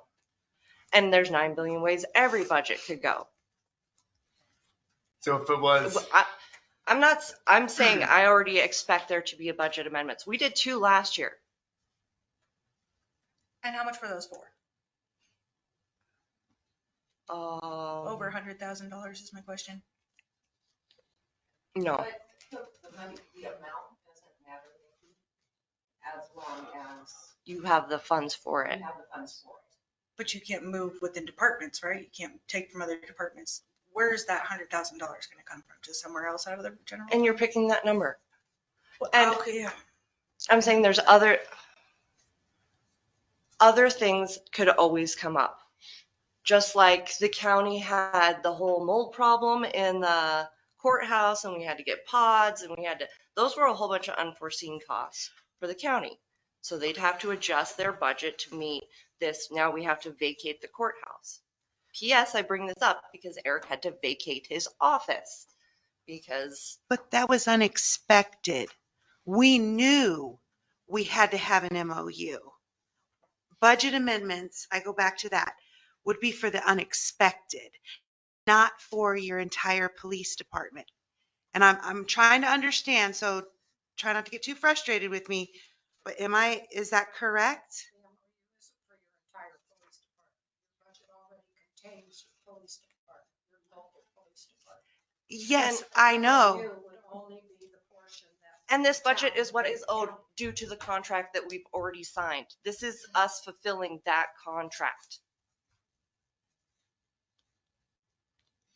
But Perhaps in the new MOU, it should be written differently. Which can be. But that's what this is. The money in there is what needs to be sent to them per that agreement.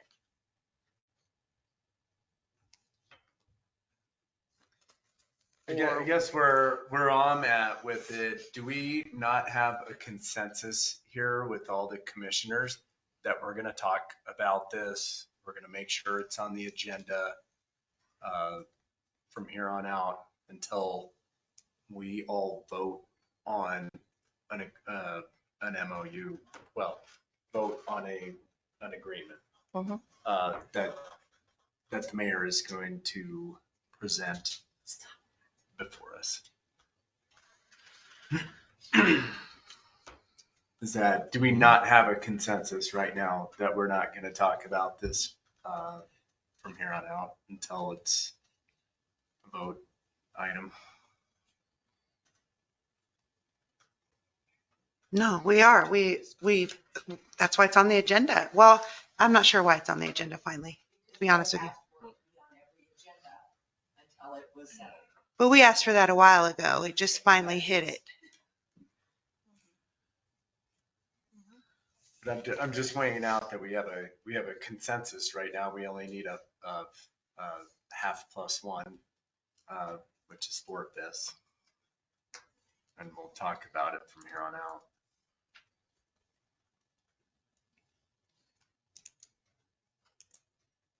I think there's a consensus. I would agree with that. Yes. Yeah, we need to know where Sheriff Hedges stands. Go forward. I think. And we So, need to show the yes. utmost of So I agree with Corey. Yeah. interest in getting these meetings scheduled and done. I think it's been treated very lackadaisical. That's my opinion. That's I feel like why we're gonna have Commissioner Hankins and myself will be on the stakeholders committee. No, there's no committee. It's all Yeah, we're all commissioners. gonna be Can't push us out, Corey.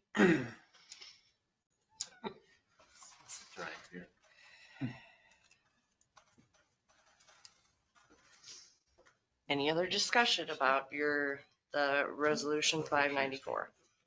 Tina, when I read this to you, does it make sense?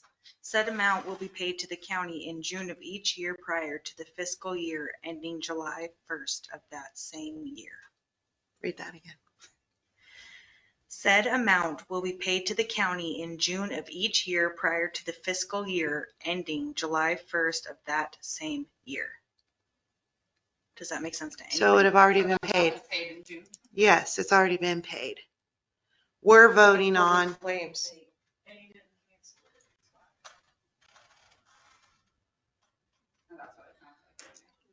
That seems to be what the MOU says.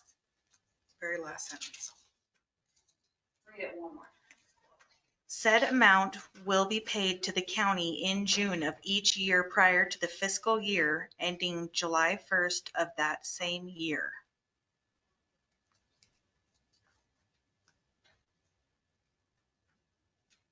That's off of the MOU. So that should be right. Seems as though it should be. Well, there's no question.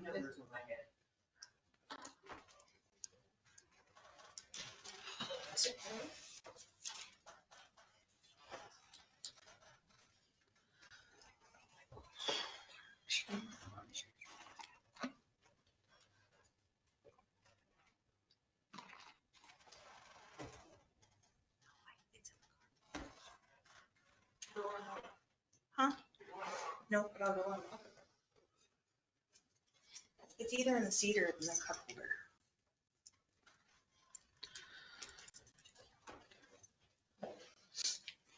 I guess frustrating it's the budget. I don't know how to say.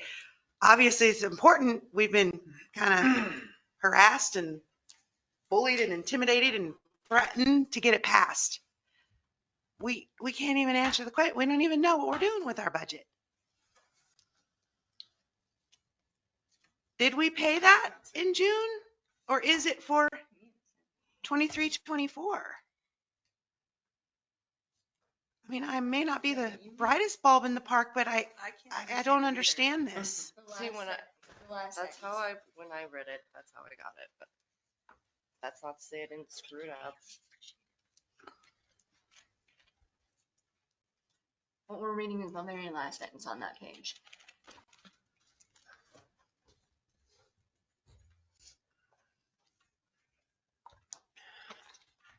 That reads that it's due now.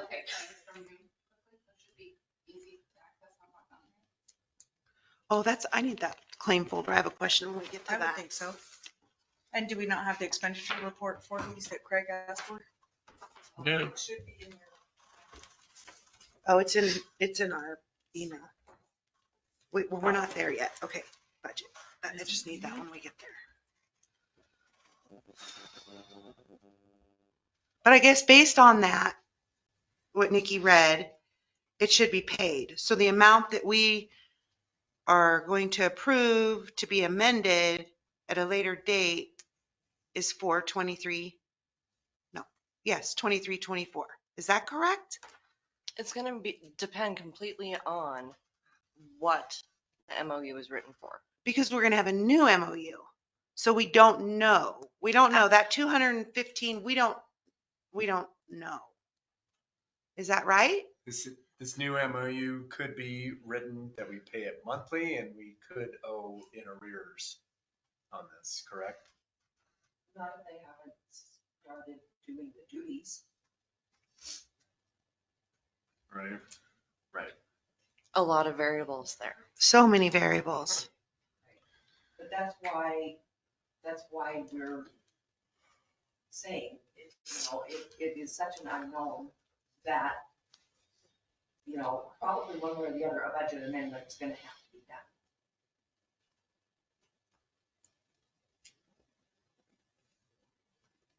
And I really don't want to see the town in any more peril of not being able to get funding for projects because of no budget.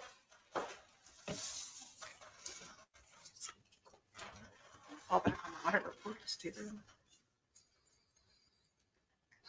I'm not, can you tell me where in our thing I'm missing the expenditure report? Yeah. Oh, cash report? No, it's But revenue and regardless, expenditure. regarding that comment, we have not historically, this is how we do it every year. I guess so it might. I don't know. I'm not necessarily the one to read it, but that's how the thing reads. Does it not read that? Oh, maybe. And if it was paid. You're in the right track. That was last fiscal year. Or it would have been for last fiscal year. So this fiscal year, if I interpret it right, wouldn't go to them until June 30th, or in June of this fiscal year. That's not how I thought we did it, but I could be wrong. And this part is different than how I was reading it as a 1 year back when I was writing the budget in March. It was a lot for 2 mills that were owed because we had 2 officers last year. And that's the 6,900 that's in the budget. Is that right? It's The 2 mills? 2 mills is 6,911.02 or something? no.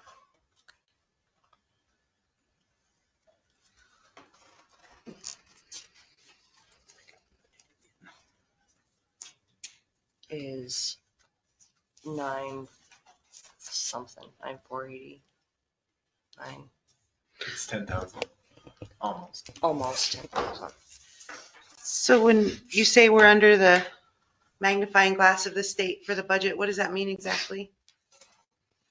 Just what I said, they'll keep an eye. Have they notified us or we just know? Yes. And just as simple as that. I mean, if you want more information, I can certainly. You should turn over your sorry. I'm just curious. So we received a letter saying you're late. Yes. So does being late 1 month matter versus 2 months? I can't answer that one, Nikki, but I can certainly talk to the state and ask them, but the longer it is, I can't imagine that it's going to be any better.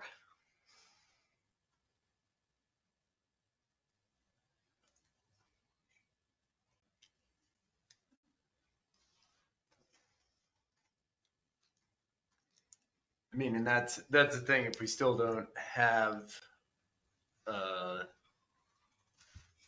guess, an agreement with the sheriffs, are we still gonna, and then are we gonna rush because of, Senate Bill 350 or what did you call House it? Bill 355. House Bill 355.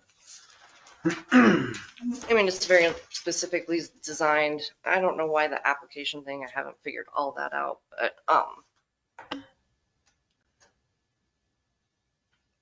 yeah, it's already pre-broke out from legislation on how it's supposed to get distributed and everything else, but I guess I'm saying that would be really great to pay for those meters or hydrants that are on the other priorities that are not designated yet.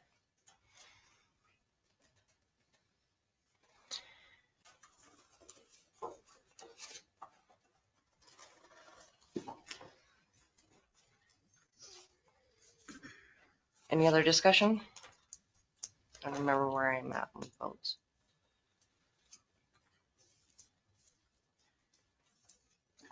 Can it be approved that with a, No. You can't set conditions on a budget. thank you, that's what I needed to know.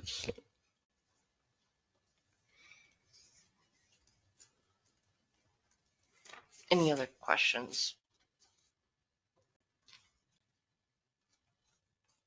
Comments? Well, I guess we'll go back to that question because it isn't answered because we don't really know what we're doing in that money. So again, why would we pass this budget with such an unknown?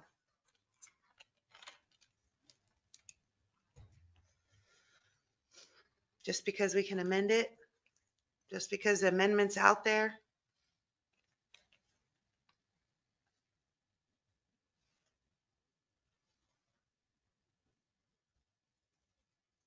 I think you're all in agreement that it will have to be, and you can wait, and we can have the state continue to watch us, and you can, all of the departments, as far as I'm aware, I mean, if you look at a lot of what we allotted for in our budget, those purchases, any additional purchases aren't being made. Where they're waiting, all the departments are waiting to see if there's a budget approved before they make the purchases they need for the things that they need. Which is rather frustrating, I'm guessing, just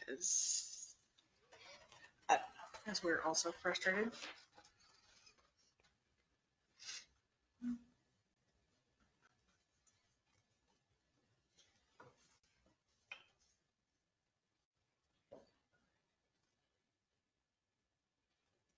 we're not. It's not just this decision. I mean, we just haven't been responsible to our town, to our taxpayers, we've dropped the ball. Any We other have dropped the discussion ball. actually on the resolution 594 on the That budget? is portion? it. We haven't, Okay. I'm saying, do you not want to hear that now? No, I'm saying, I feel like discussion is to clarify a matter or help and make the decision on whether or not to adopt this budget as is on the agenda for this evening. If you don't feel comfortable with it, for whatever reason, it is within your right to vote however you choose. I understand that, but again, I sit in this seat where I've been once before, maybe twice, torn because of the situation we're in.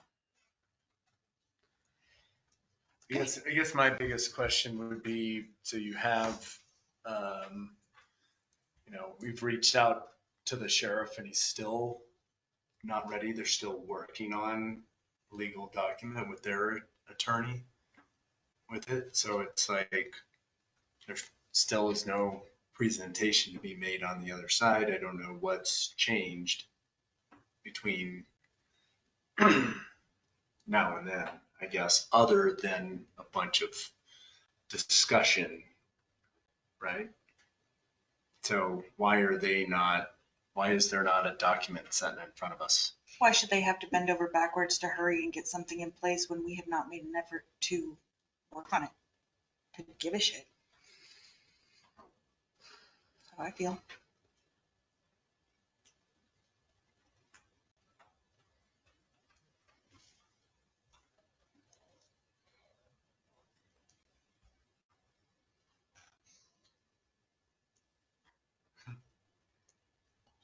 Kicking the can down the road. Anyone from the county online?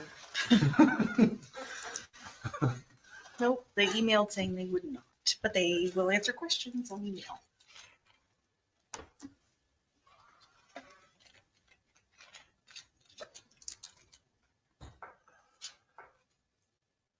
I don't have the answer for you.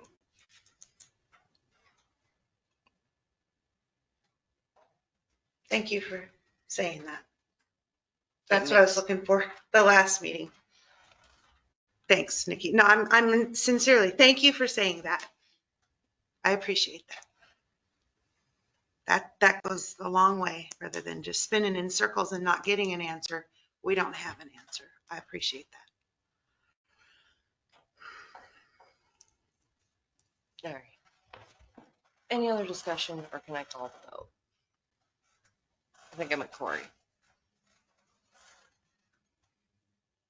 Corey, calling the vote. For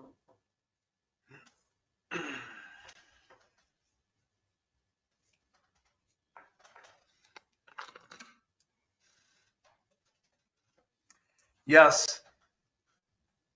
Craig? Aye. No. No. Aye.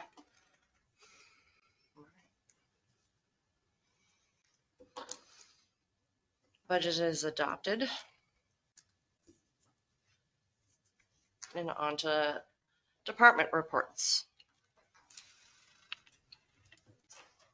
Karen, you're first.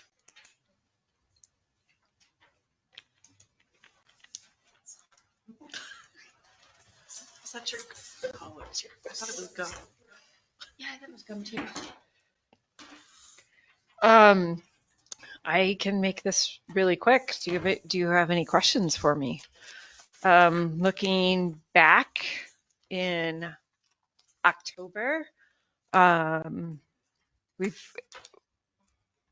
we have our general traffic numbers have slowed down, but our activities have increased, if that makes sense. So programs and program attendance have gone up. I'm also noticing that we have a lot more after school traffic. So we are looking at that pretty closely.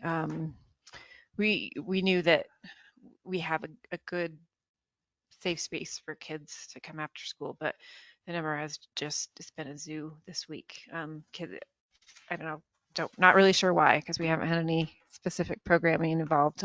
We just have a significant number more kids showing up. So we're going to figure out if what we need to do for them.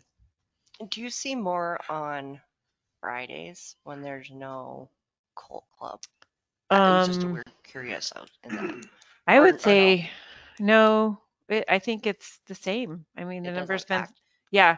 Wednesday was a zoo because of the early release, but yeah, it's just going up steadily. So yeah, we're just gonna have to change the way we look at things after school, I think, for different age groups. And we had a great open house. Thanks, Commissioners Hankins and Hardy, for showing up. We had some great discussions, and I am delinquent and getting our strategic plan draft out, but I have the information together, and it is rough draft form. So I'll be giving that to our library board here very soon and passing along to you.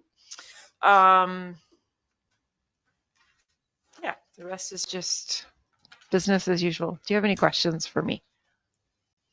The last bit, First Lady Giaforte, whose Treasure State Foundation helps Montana programs. So is it like, is Treasure State Foundation like a state thing, or is that actually like a That's her project. her That person? is her baby. Yes. And she has helped fund the Dolly Parton Imagination Library in Madison County, along with the Friends of the Library. So she, I think that was October. It all runs together now. Yeah, she came to Ennis just to visit and see how the program was going. Pros, cons, what we need to do differently. Yeah, we had a great talk. We have a long way to go before, like I said, before reaching our target, but word keeps getting out and it's really fun passing out books to families. Yeah, it's fun. Oh, that makes more sense. Yeah. Thank you. Yeah. Anything else? Okay, thank you all. I appreciate you. Appreciate you.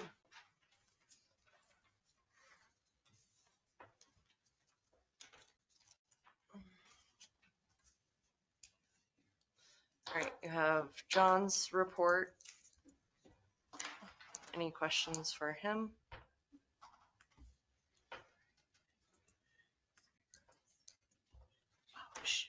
Eric. I would, Oh, for John, we received a letter from, who was that? Kyle Stone, yes. the chair for the school board. And I think,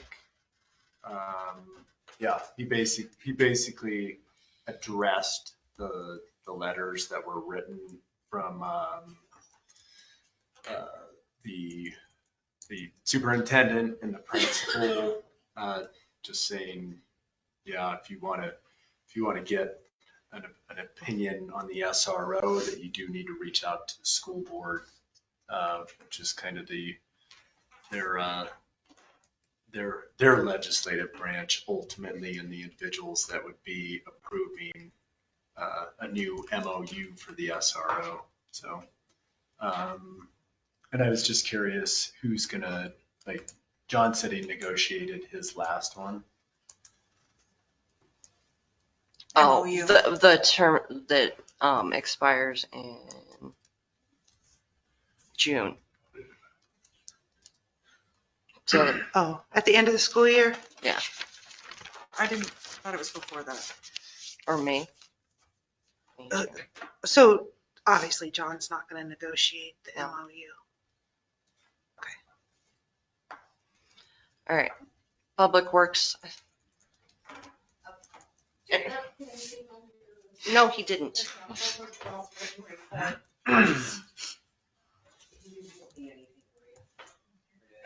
Oh, I think he was resubmitting his October 12th. He brought it to the last meeting.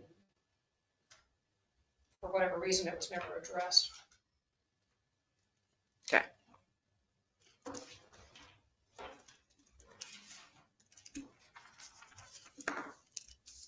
Susie, I'm gonna let you go while I make copies so we have this. Okay. Because I didn't see this.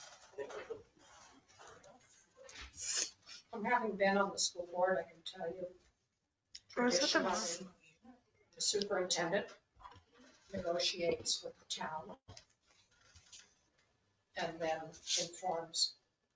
provides the board with what they need. And this is historical, I haven't been on there in 6 years. But this current superintendent was there while I was there. And then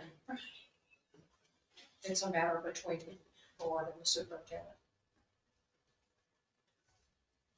Oh, And the town, obviously.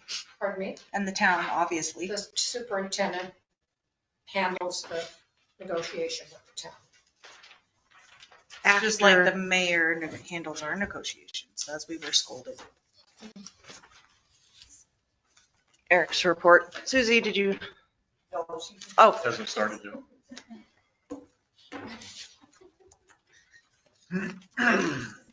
all right. So I'm actually given September and October in one report. I had 3 sign permits, 1 auxiliary building, 3 fence permits, 2 single family and 1 duplex, and then another lot with a zone site permit that hasn't developed yet into a outdoor storage facility. In September, and towards the end of September, I attended the Montana Association of Planners Conference in Butte. It was an excellent conference. Meet a lot of good resources, connections there. And I also attended the Montana Supreme Court Conference in Billings the end of September. And it was also a very good conference. Judge Allhands has been on board for a month. A lot of great things are happening in court. She's been very positive, doing a lot of new things in court, redoing our filing system. So it's taken some work, but it's all great.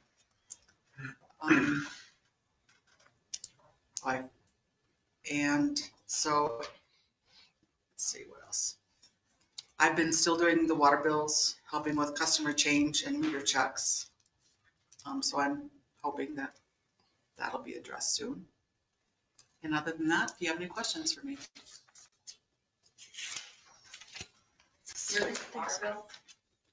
I do.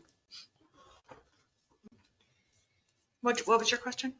But I didn't know the zoning administrator was doing water bills. Oh, I guess I didn't either. I thought that was deputy clerk. Well, I agreed to not leave Maria high and dry. So.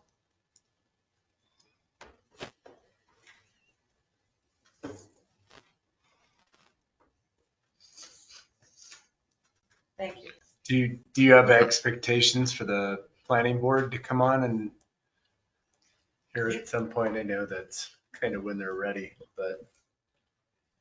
Yeah, I think it's going to be great when they come on. Hopefully, can come to one of their meetings. And I saw their agenda last time. Looks like they've got a lot of ducks in their row going forward. That's a great thing. Thanks, Craig. There's a lot to do, but we'll get through it pretty quick. The next meeting is on the 12th, so December 12th, in case anyone's wondering. I'm getting ahead of myself. So. You're bringing coffee for it. Okay. Anything else?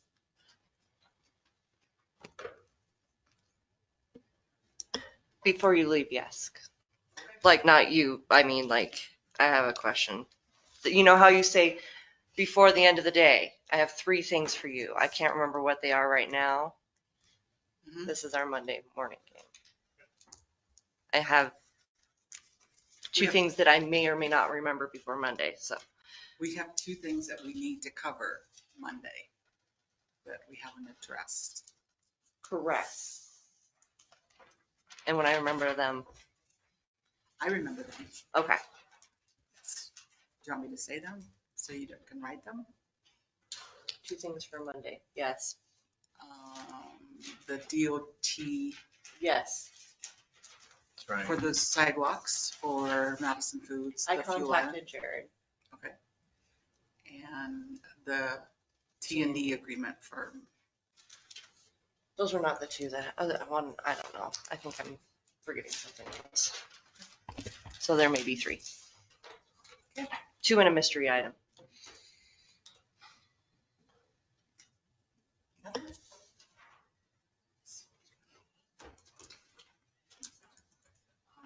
Clerks. Questions?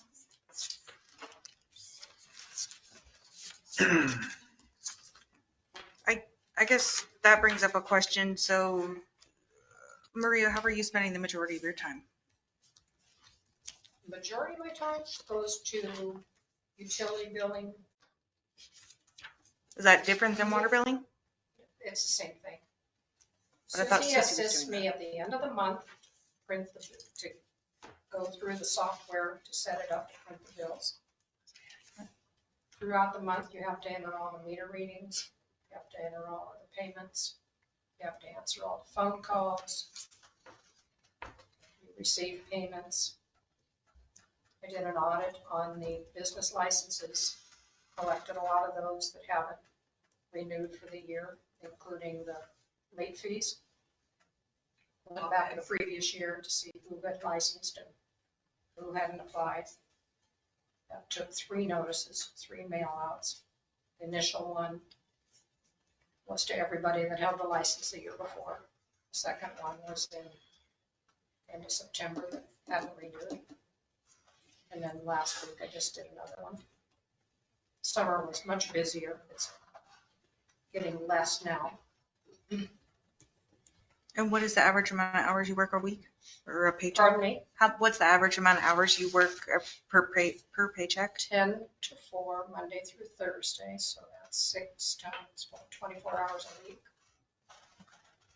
48 a pay period. Thank you. Are you still contract? No. You're an employee?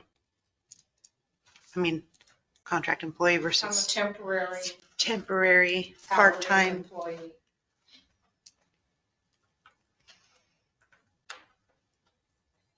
So we do have our stuff prepped for Indeed and finalizing that. And it's on, actually, I don't know that it's on the state site again. I think it needs to be renewed again. And then it bumps back up to the top. And then put in the paper again. Any Ginger, other- oh, sorry. Go for it. Ginger, I was just wanted to say thank you for providing all that information that I asked for to the, to the commission this morning. That was pretty quick. I appreciate the quick response. It'll be monthly now. Thank you. So that will just come with your claims, but you saw how I label them? Because each report will have to come kind of on its own out of Black Mountain. But you're welcome. Anything else there? All right, legal.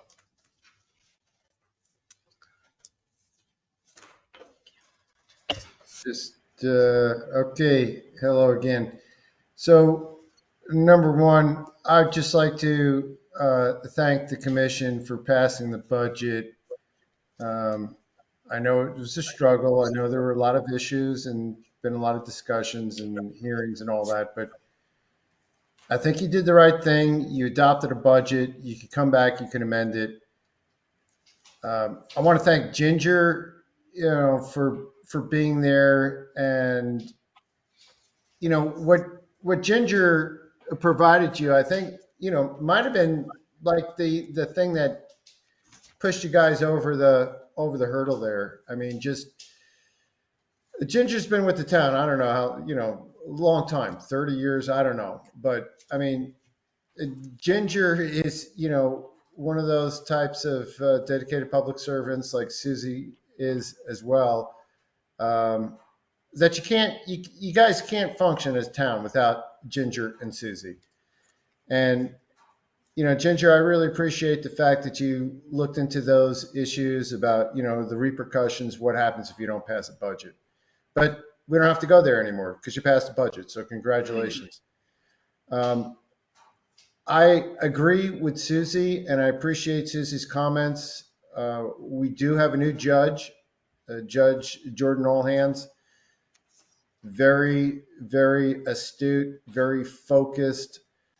And yeah, she's revising some of the processes, and it's good to get that type of revision going on. And I appreciate Susie so much, as the clerk there, to keep me informed of what the schedule is and what's going on. On the civil side of things, I don't know if anybody noticed, but there was a case involving a off-premises sign. Actually, 2 signs there. And I'm not going to mention any names, but commercial off-premises signs were taken down. So I believe I was, successful working with Susie and Chief John Moore, getting that accomplished. And of course, working with my colleague out in Missoula, who was representing the defendant. But what remains to be resolved is the amount of the fine that we will assess. So I've proposed a number that would basically reimburse the town for the legal fees that were, um, incurred in prosecuting the civil case, because the civil cases are different than the criminal cases. I prosecute the criminal cases on a basic flat fee. And for the most part, I do your civil work on a very, very reasonable flat fee. And then, I adjust accordingly, depending upon the nature of the type of work involved. So I guess that basically sums up what is going on in the legal department. Obviously, you've had a lot of discussions here tonight, and there's a lot of stuff to go forward. But let's not forget also about the other important agenda items. And well, they're not on your agenda right now, but I mean, as far as legislation is concerned, you've got your additional dwelling unit legislation to possibly amend your zoning code. That's probably something important to take up in the new year. We still need to get the aggressive panhandling thing ironed out and get that adopted. Fortunately, this time of year, that's really not a big issue, but it's, one of those legislative matters that you should probably take up again in the new year. And I've committed to work with Mayor Nikki and ironing out the language there, just simplifying that ordinance. I don't know if, was there anything else, Nikki, that was pending from a legislative standpoint the cell tower issue. That's something that you might want to take a look at in the new year. And basically what you have is the opportunity to adopt local legislation that would regulate cell towers and where they can be located and how you can make money off of those services that come into your town. So that's a really interesting agenda item that we might want to put on there and work forward on that. But again, I just want to thank you all for passing your budget, getting that behind you. I know it was tough. I know it was arduous process, and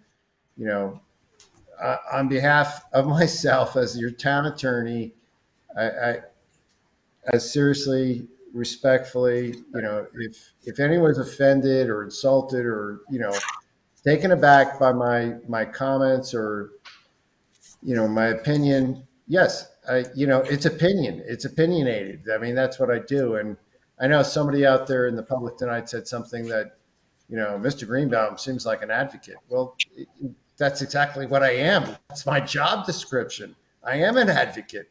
I advocate for the town of Ennis, for the commission, for the mayor's office, for everybody, for all the employees. So, and it's a difficult job to balance all of the competing interests. But trust me, I mean, I consider it a true privilege. It's a true privilege to represent the town of Ennis.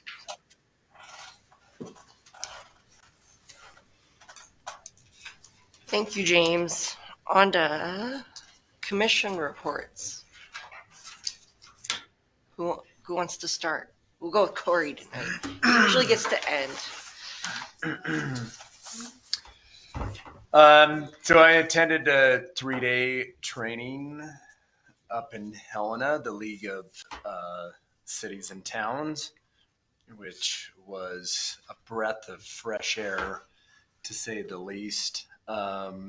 Just a lot of individuals. I mean, those are all people that are potentially committing up to 3 days of their own personal time to go and set in a classroom setting, but you also get to discuss with other individuals, like issues with their towns, whatever else, because we're not the only town with problems. So I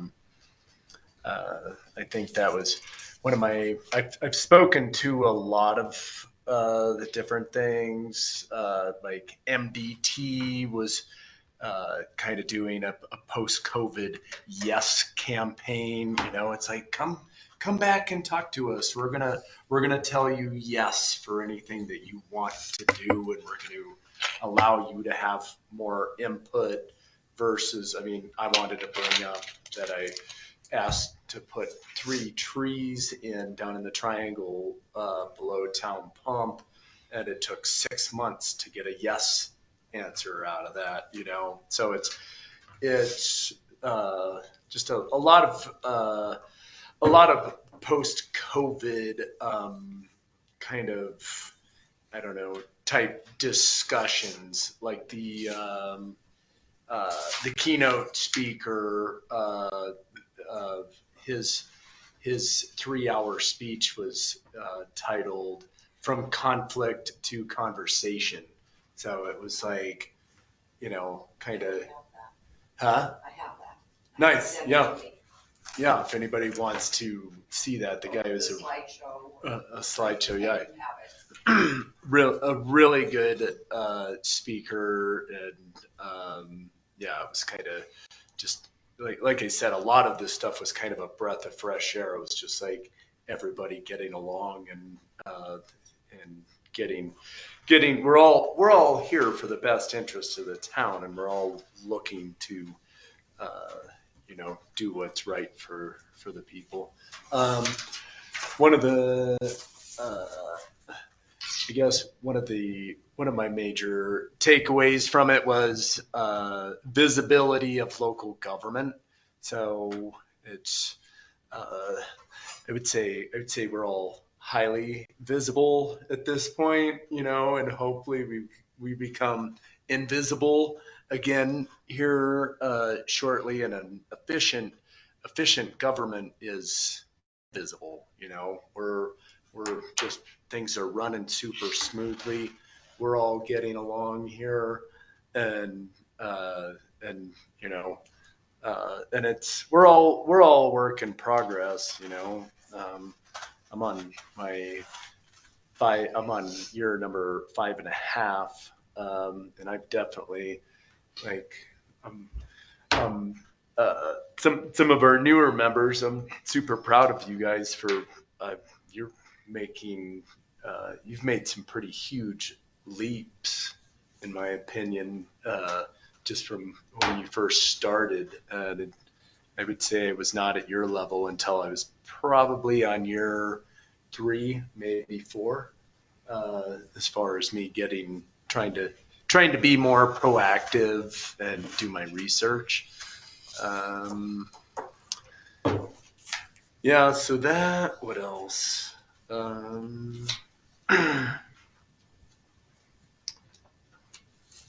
Yeah, I guess I had a lady from town. Her husband works for my company, Laura, I can't pronounce her last name, Terrial.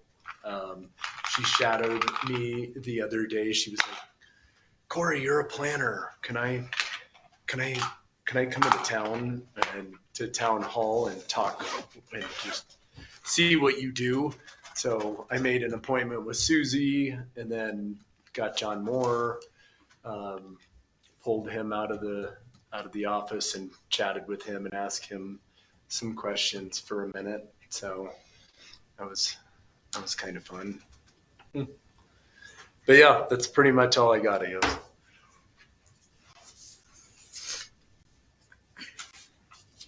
Randy. Nikki. Okay. Some of this has already been discussed tonight, but I just want people to know how I feel about quite a bit of this stuff. In my opinion, the way the MOU is being portrayed to the taxpayers is wrong, as the way it has been handled so far. An MOU of some degree has been in place for over 20 years. All of a sudden, we're being told we just don't need one. As a commissioner, I requested that an MOU discussion be put on the agenda on 10/5, and in my opinion, there is no reason it should have taken until November 1st to be put on the agenda. Also considering there's been public comment requests also. Once again, I would like to voice my concerns for lack of communication within the town.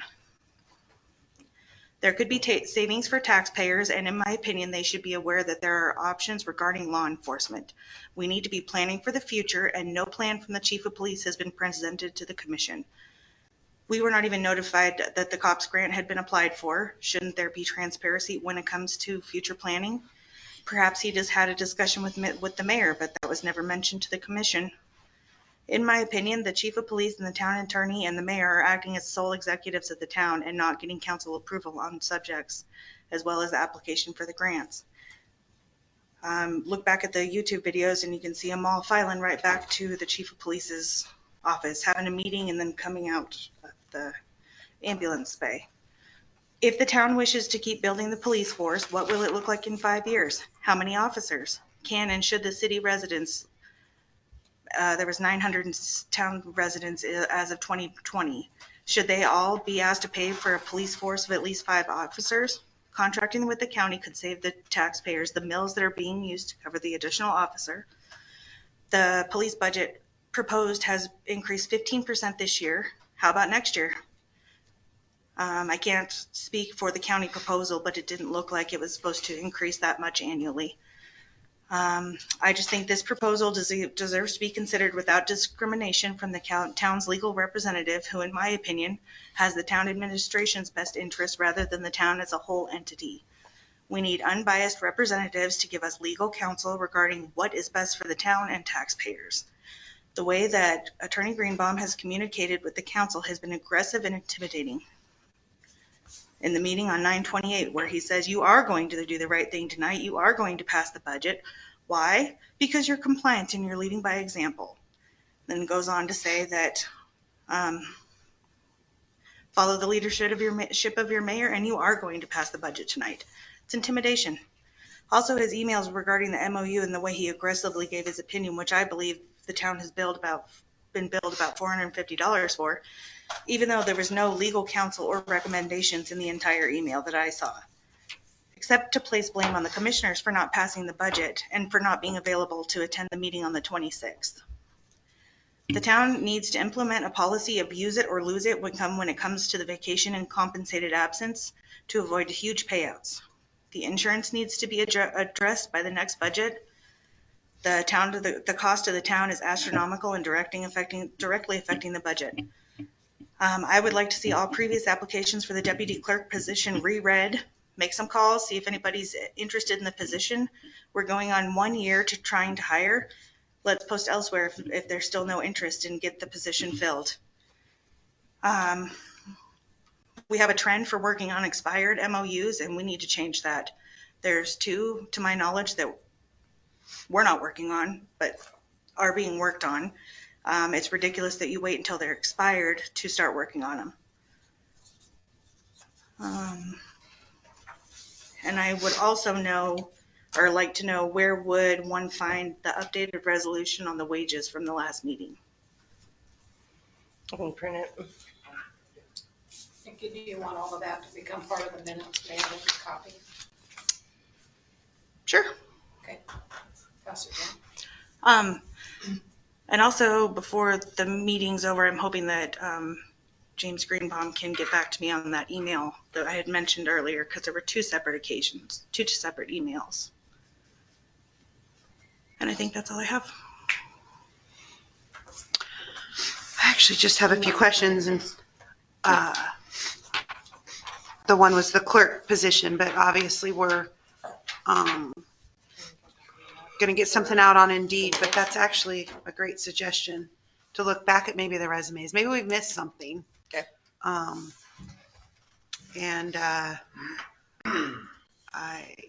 But Indeed should be happening pretty soon, I'm guessing. Yes. And then these are just questions that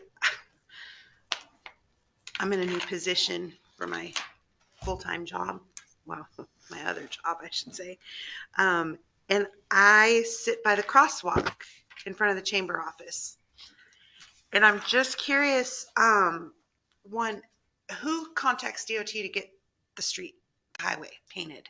Is that something that I can do? Is that I something can that I go contact to? them if you would like. Is that, If they're in a yes mode. If they're in a, Corey says they're saying Sounds like yes. Corey's got a correct connection. okay, because I'm just saying that crosswalk it's brutal. And honestly, I'm surprised I haven't seen anybody pulled over right there. I've been there, I don't know, since the end of September. So, month and a half. It's frightening. Wow. I'm just saying that the speed of the vehicles and then the people that are dynamiting their brakes to not hit somebody in that crosswalk, and some of them are locals. I'm like, slow your roll. It's bad. So anyways, maybe painting the crosswalk will get an attention, and I don't know, maybe John and Matt can sit there a minute or two and slow some people down. Just a thought. We actually had done an active communities workshop like 5 years ago, I think, and it addressed putting out a curve, what are called curve extensions, because we were walking through and assessing that crosswalk, and the car had to lock their brakes up. Oh, on it's somebody right in front of them. awful. So, Awful. you know, I had no idea. it's not parklets. That's not the answer. So. No, let's not go to parklets. You know, there's a crosswalk in front of the hospital there. It's got flashing lights when people want to cross. Why don't we? $12,000. That's it? Somebody donated that. Yeah. Did they? You use that Yeah. crosswalk, there's a little plate that's And that. no offense, well, Tina's got the bird's eye view of that one. I get the bird's eye view of the hospital one. And thankfully, the child that used to cross like every day after school the last 2 years doesn't do it anymore. When you cross, the person in the, what is that? 3 lanes of traffic. 3 lanes, he couldn't see that there's a kid. So, you know, there's. Oh, because you're coming off the yield. And I saw that kid like he's good at. That is the world's greatest kid at dodgeball. I'm betting because I've seen him dodge a car twice. Yes. Mm-hmm. Anyways, so I was just wondering, I thought maybe if it's at least painted, but I mean, actually everything, I mean, the lines, everything really should be painted. And I haven't looked into it. Dave Haney from the Lions Club said he was in a little town in Washington, and they had just PCV pipe next to the crosswalk sign itself, and then in each one of those tubes there was flags, and he watched a kid pick up the flag and wave it, and then go and then put it on the other side. Yeah. So I was like, I don't know if we can do that. I think they do that in Jackson. The Lions Club is still working on Like, what the logistics of. can we do that? Yeah, can we do that? Don't they do that in Jackson? Mm-hmm. Yeah. They do it, there's quite a few places. So we're working on the legwork part of that. Like trying to And see. then we were gonna surprise y'all with it being able to be done, but there you go. I haven't seen it in Montana. I've seen it in other states, and I just didn't know if we could or couldn't, or. Yeah, I don't know if we can or can't, we're working on that. And the Lions Club. That's awesome. Yeah, can I just ask too, how retroactive, do you give one lump sum on a check?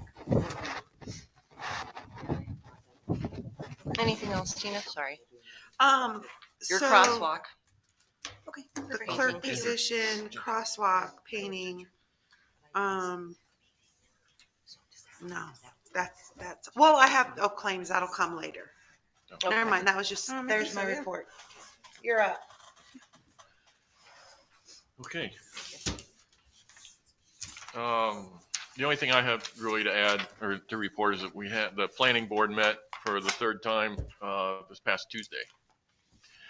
And getting the growth policy updated is our main focus just to get that done. We had some ideas how to really do some outreach work with the community to get their feedback and really beyond just a questionnaire. I think the last time the growth policy was updated, a questionnaire was mailed out, and about 10% of the mail out came back. I think this time we'll probably do the same thing, but we're also looking at potentially creating a Facebook page where people can post, at will or ideas, or if we post a question, maybe it's not gonna. I was not expecting that. He's thinking outside the box. We're, and maybe even what we'll do is some of the members will set up a table maybe at some of the events, like maybe at the Christmas walk. Maybe we'll have a table out there asking for input. Just some ideas that we're working on. Did you take Karen's survey for the library? No. What was that?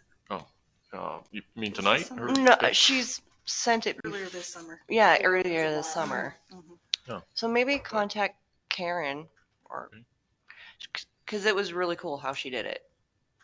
But I don't know how you send them out. But it might be like you create the thing and you can link it on Facebook and send it that way, or it was pretty cool. Okay. Is another thought I'll in talk to your her. tool I'll ask her. bucket. So our next meeting is December 12th, Tuesday, December 12th, 6:15 p.m. right here, if anyone's interested. I'm sure Ginger will post an agenda, as we get closer. Can you attend by online or calling No. on those ones? No. No. You got to be here. I'm going to. I am going to be. Last Tuesday we had 6 of the 7 members were here, and Liz from the Madisonian was here as well. So I'm sure next Wednesday's paper will have some sort of write-up probably in it from that meeting. I won't go into any other details and stuff. I think you, Mayor, you probably have an email from Lyndon, I think, some questions. And, yeah. So that's really it, I think. Thank you, guys. Sure. I feel like I really should make dinner for you guys. Some Tuesday night. Be like, here.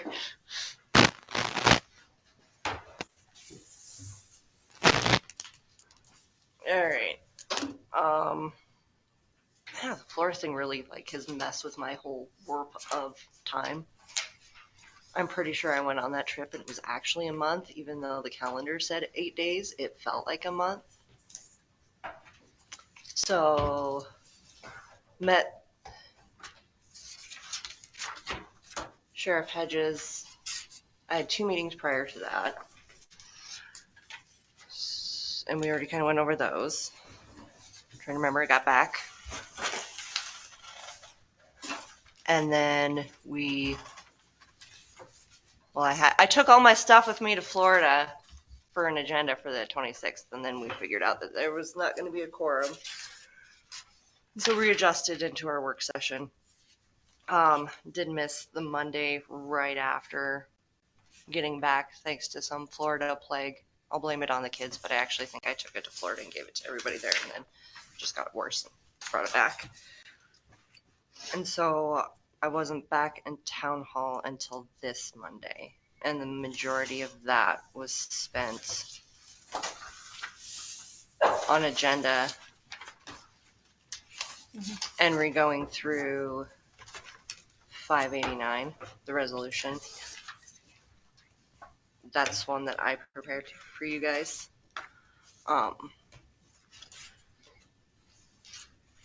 That was most of the Monday, and everything else is just emails and checking in on this, that, and the other. So nothing really exciting else to report there. And every time you start on something, you realize there's another Montana law that dictates something else. Like the MOUs we were talking about.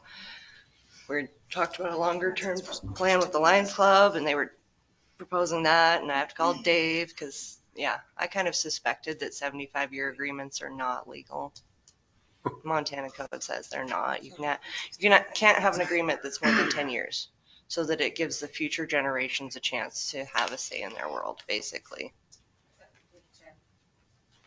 So that's what I found out this week. It's always one more down the rabbit hole moment, and that's all I got. So is it going to be a lease, an MOU, or an agreement? Well, if it's a lease, it's a public hearing. Oh, for the Lions Club agreement? Or whatever it's called. And then I have not reviewed it, but I have received the T&D agreement for the fuel island. And as part of their requirements, it's okay. You don't want to know about the sidewalk agreement that has to be reviewed. Which one? The DOT one? Yeah. Madison Foods? Correct. So when they're doing their encroachment permit with the state requires that they had several documents they had to submit. They've submitted those, and then the state requires that we acknowledge that we had a maintenance agreement for that portion. So now I have to acknowledge that we did in fact have one of those, or do, and then they're going to send a new one to be reviewed for that. Be looked at their encroachment permit, and then I'll pull the minutes from T&D and verify that they're back and forth, and then finish that up. But I haven't read that yet. That's what I have. So I don't know if this is the proper time or not, but I would like to make a motion. I don't know if I can do that now or certainly before we adjourn. It kind of goes back to, we kind of got away from it. I wanted to do it during the department reports, but I don't know if that's, okay, I'll just state it. I'd like to make a motion that all the town employees that provide a report to the commission supporting this monthly second Thursday of every month meeting be required to be physically present at each town meeting to present the report and answer any questions and that may come about. Ginger's here, Susie's here, Eric was here, but I can't remember the last time I saw Police Chief Moore here, other than I could count all the times on one hand. And we had questions about his report this evening.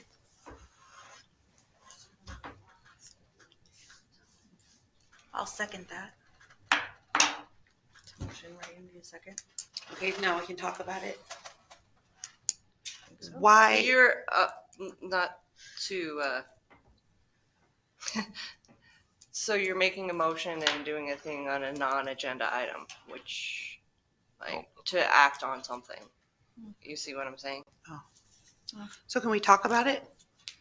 So there's that. If you would like them there. Well, I think we've requested previously too, but then they have to cut their hours or pay them overtime. That was what we were told back then. So yes. So maybe I misstated it as a motion. Maybe it gets added as a agenda item for next meeting or something. Yes.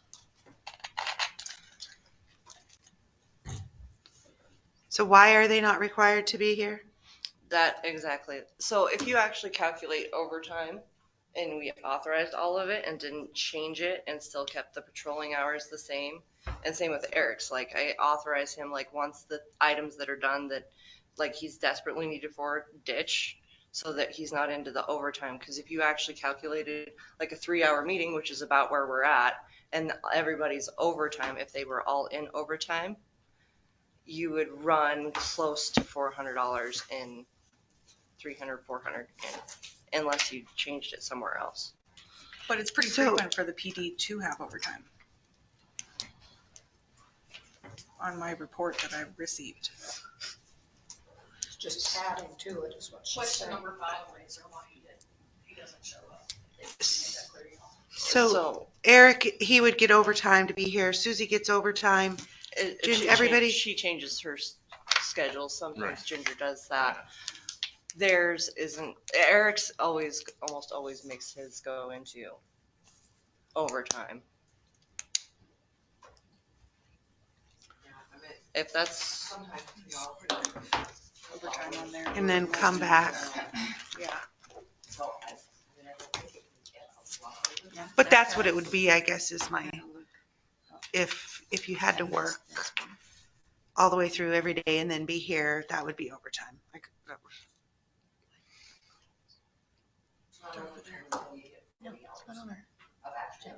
Oh, what? for reports. Okay. So it's, Oh, no, it is. Yeah, 13. I thought so too. Request for. is it going to be on the agenda then? Or how do we do that? I You guess to can discuss make it. that request, and I can choose to say you must. But legislative body dictating administrative, as far as the staff, is crossing. Yeah, you can't request that. She has to request that. That's all right. Good job. Okay. But I do agree. Okay. So there might be a way to figure that out so he doesn't get additional overtime to be here, Mm-hmm. right? Yep. Is that? Yes. Okay. It's like Fair- Eric's fair enough. bailout. Fair enough. You can ask if you could move the department reports up into the meeting. And then That's a good- Susie's like, yes, that's a please. good Then I. Well, if you had them at the beginning, then they could ditch after that, That's true. and you only have, Do it after the pledge or something. I was gonna suggest after meetings. Oh, sorry. Yeah. No, I just didn't want to jump, I didn't feel like I That's a was great gonna idea, jump up in the if middle. that's No, possible. No, you, absolutely, thank you. Okay. We Well, he can could finish be the meeting online. amongst ourselves. Yeah. All right. I can think about rescheduling or readjusting how the agenda looks.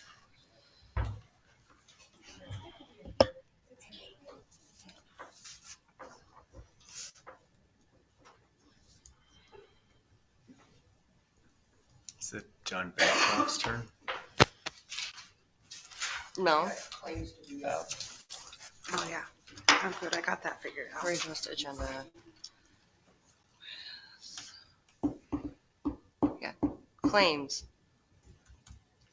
I have some questions. We have to move to approve Oh, it. sorry. I moved to move claims. Your second. Top. Okay. Town repeater. I don't know what that is. If I am correct, they have repeaters they have like radios down. Ginger. What? Your light's not on. You're not home.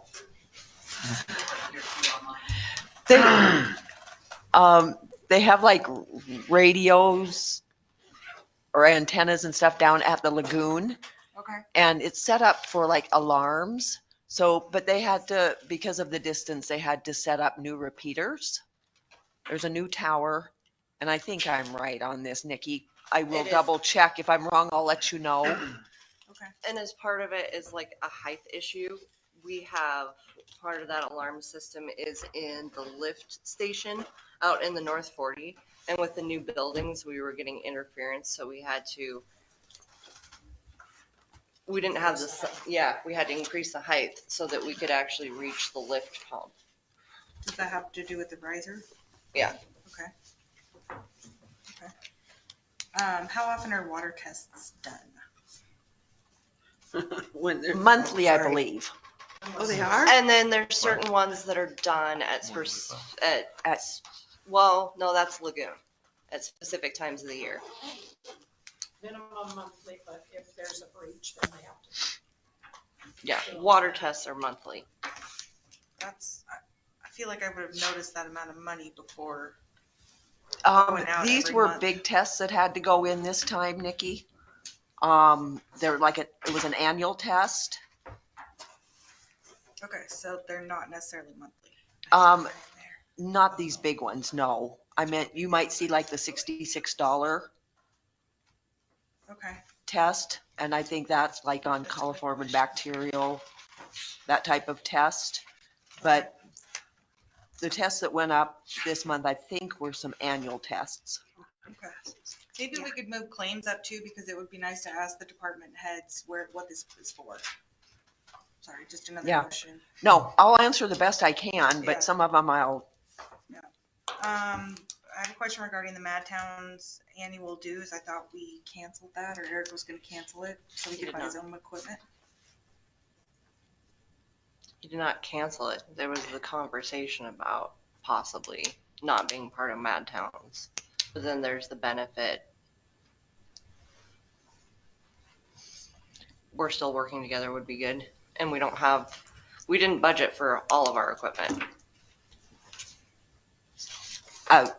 Yeah, I meant that was something that Eric had brought up and then decided that at least for this year to continue is what We budgeted he told for me a when I jetter. asked him. We didn't budget for a camera van and.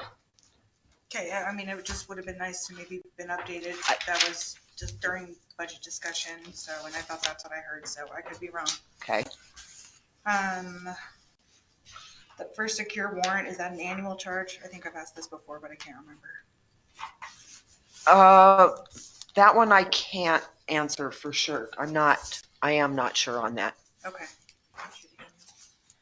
Metal detectors and debris basket.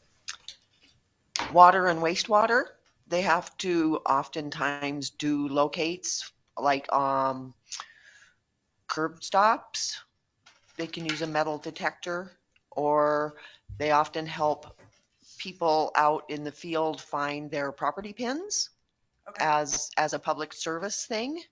Okay. So 5210 is. Yeah, they're used for primarily water and sewer, but like I said, there is some public service use of them as well. Okay. Then under the Northwest Energy that said gas leak. Was there a gas leak? Would that be under, yeah, not the propane company? Yeah, maybe that was what it was. Yeah. And Eric did say that's going to be a chargeback to someone else. So where was the gas leak? Down behind Tina's old building, or behind what used to be my home in Montana, somewhere in that area when they were down there working. Okay. That was one of the reasons they had to pull off for a minute or something, or? You know, I don't hear of these things usually, sometimes not at all, but when that came in, I questioned it because I wanted to know where the gas leak was. If it was like behind town hall. Yeah. So that's why I know that's where it was. And then I guess I had questions on green bombs, but those were uploaded. Although I would maybe, if there's an actual invoice for amount of hours allotted to each line item. Nice to see. You didn't see it in here. And I guess that's something we can request him to do is put it by. Yeah, he just puts a list of things, doesn't he? Mm-hmm. So I guess the mayor can certainly make that request. Okay.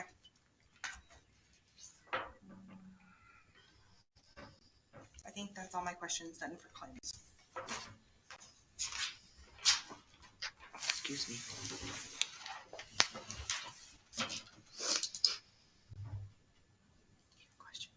No, I've looked at it. I was just looking at the 15,000 for the software. Yeah, shoot. So who does that? I guess who does that all go to? I saw where it's broken down. Well, and that was part of our budget discussion that Nikki suggested that it go out to like all departments that use it. The The smallest one is the admin because they would be the least user. Water and sewer are your biggest.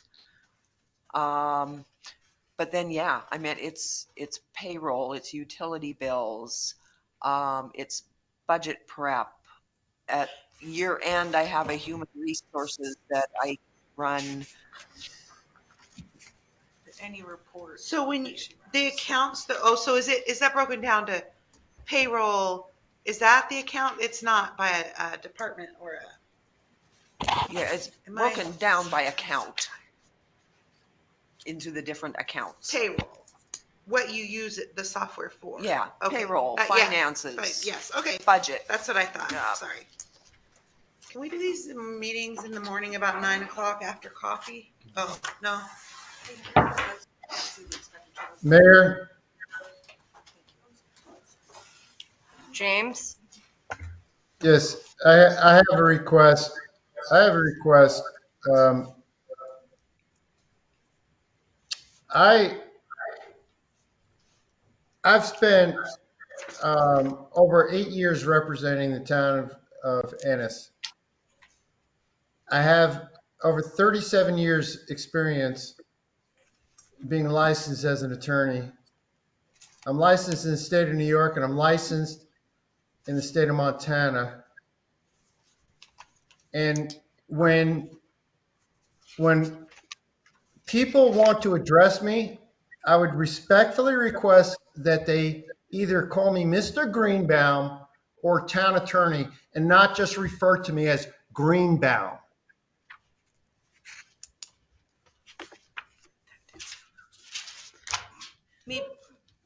Maybe I could be addressed as Commissioner Hankins, not Nikki. But I will change that. Also, did you have a response to my question regarding the email? You had time to look into that? Because there's two separate emails that it correlate to. I was very intent on listening to all your discussion about the budget. So I'll tell you what, if you send me the two emails that you're referring to, and then I will respond to you and get back to you as soon Maybe as you I could can. Just do a public records request. Yeah, from his email. Okay, I'll just do a public records request and maybe we'll bring it up next meeting so we can just, Don't I need just a want it on public public records record. request. All you have to do is just let me know which two emails you're Correct, interested but I'd in. like for it to be on record. Okay. Yeah, sure, Off whatever. subject, back to claims, please. Well, public Any records other? requests go to Ginger. Got it. Thank you. Oh. Mr. Greenbaum. There is no like streamline on that, which is what I've decided. There's like, yeah, we made the form, but now we don't know where they actually go. There's no flow from there.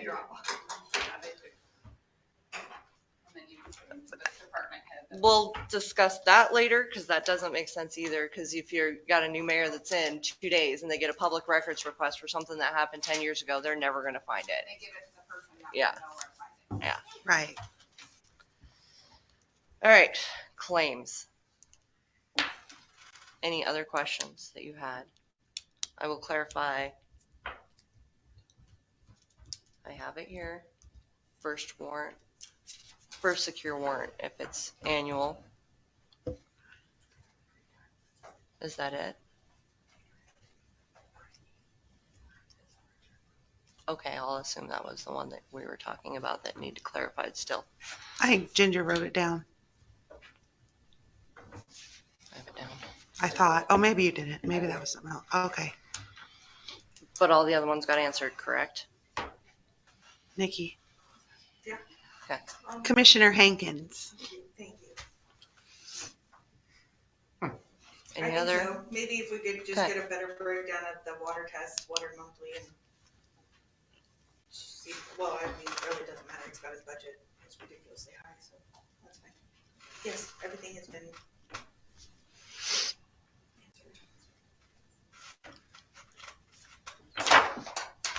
All right. Mr. Abernathy. Claims. We're voting on claims. Aye. Aye. Aye. I, Claims are approved. Move to adjourn. second. Bye. Aye. Aye. Yes. Oh. Making sure that we were still awake. Seconded that, Cory. Who seconded? Who made it? Brandy, she was like, I'm like, come on.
Then that, yeah.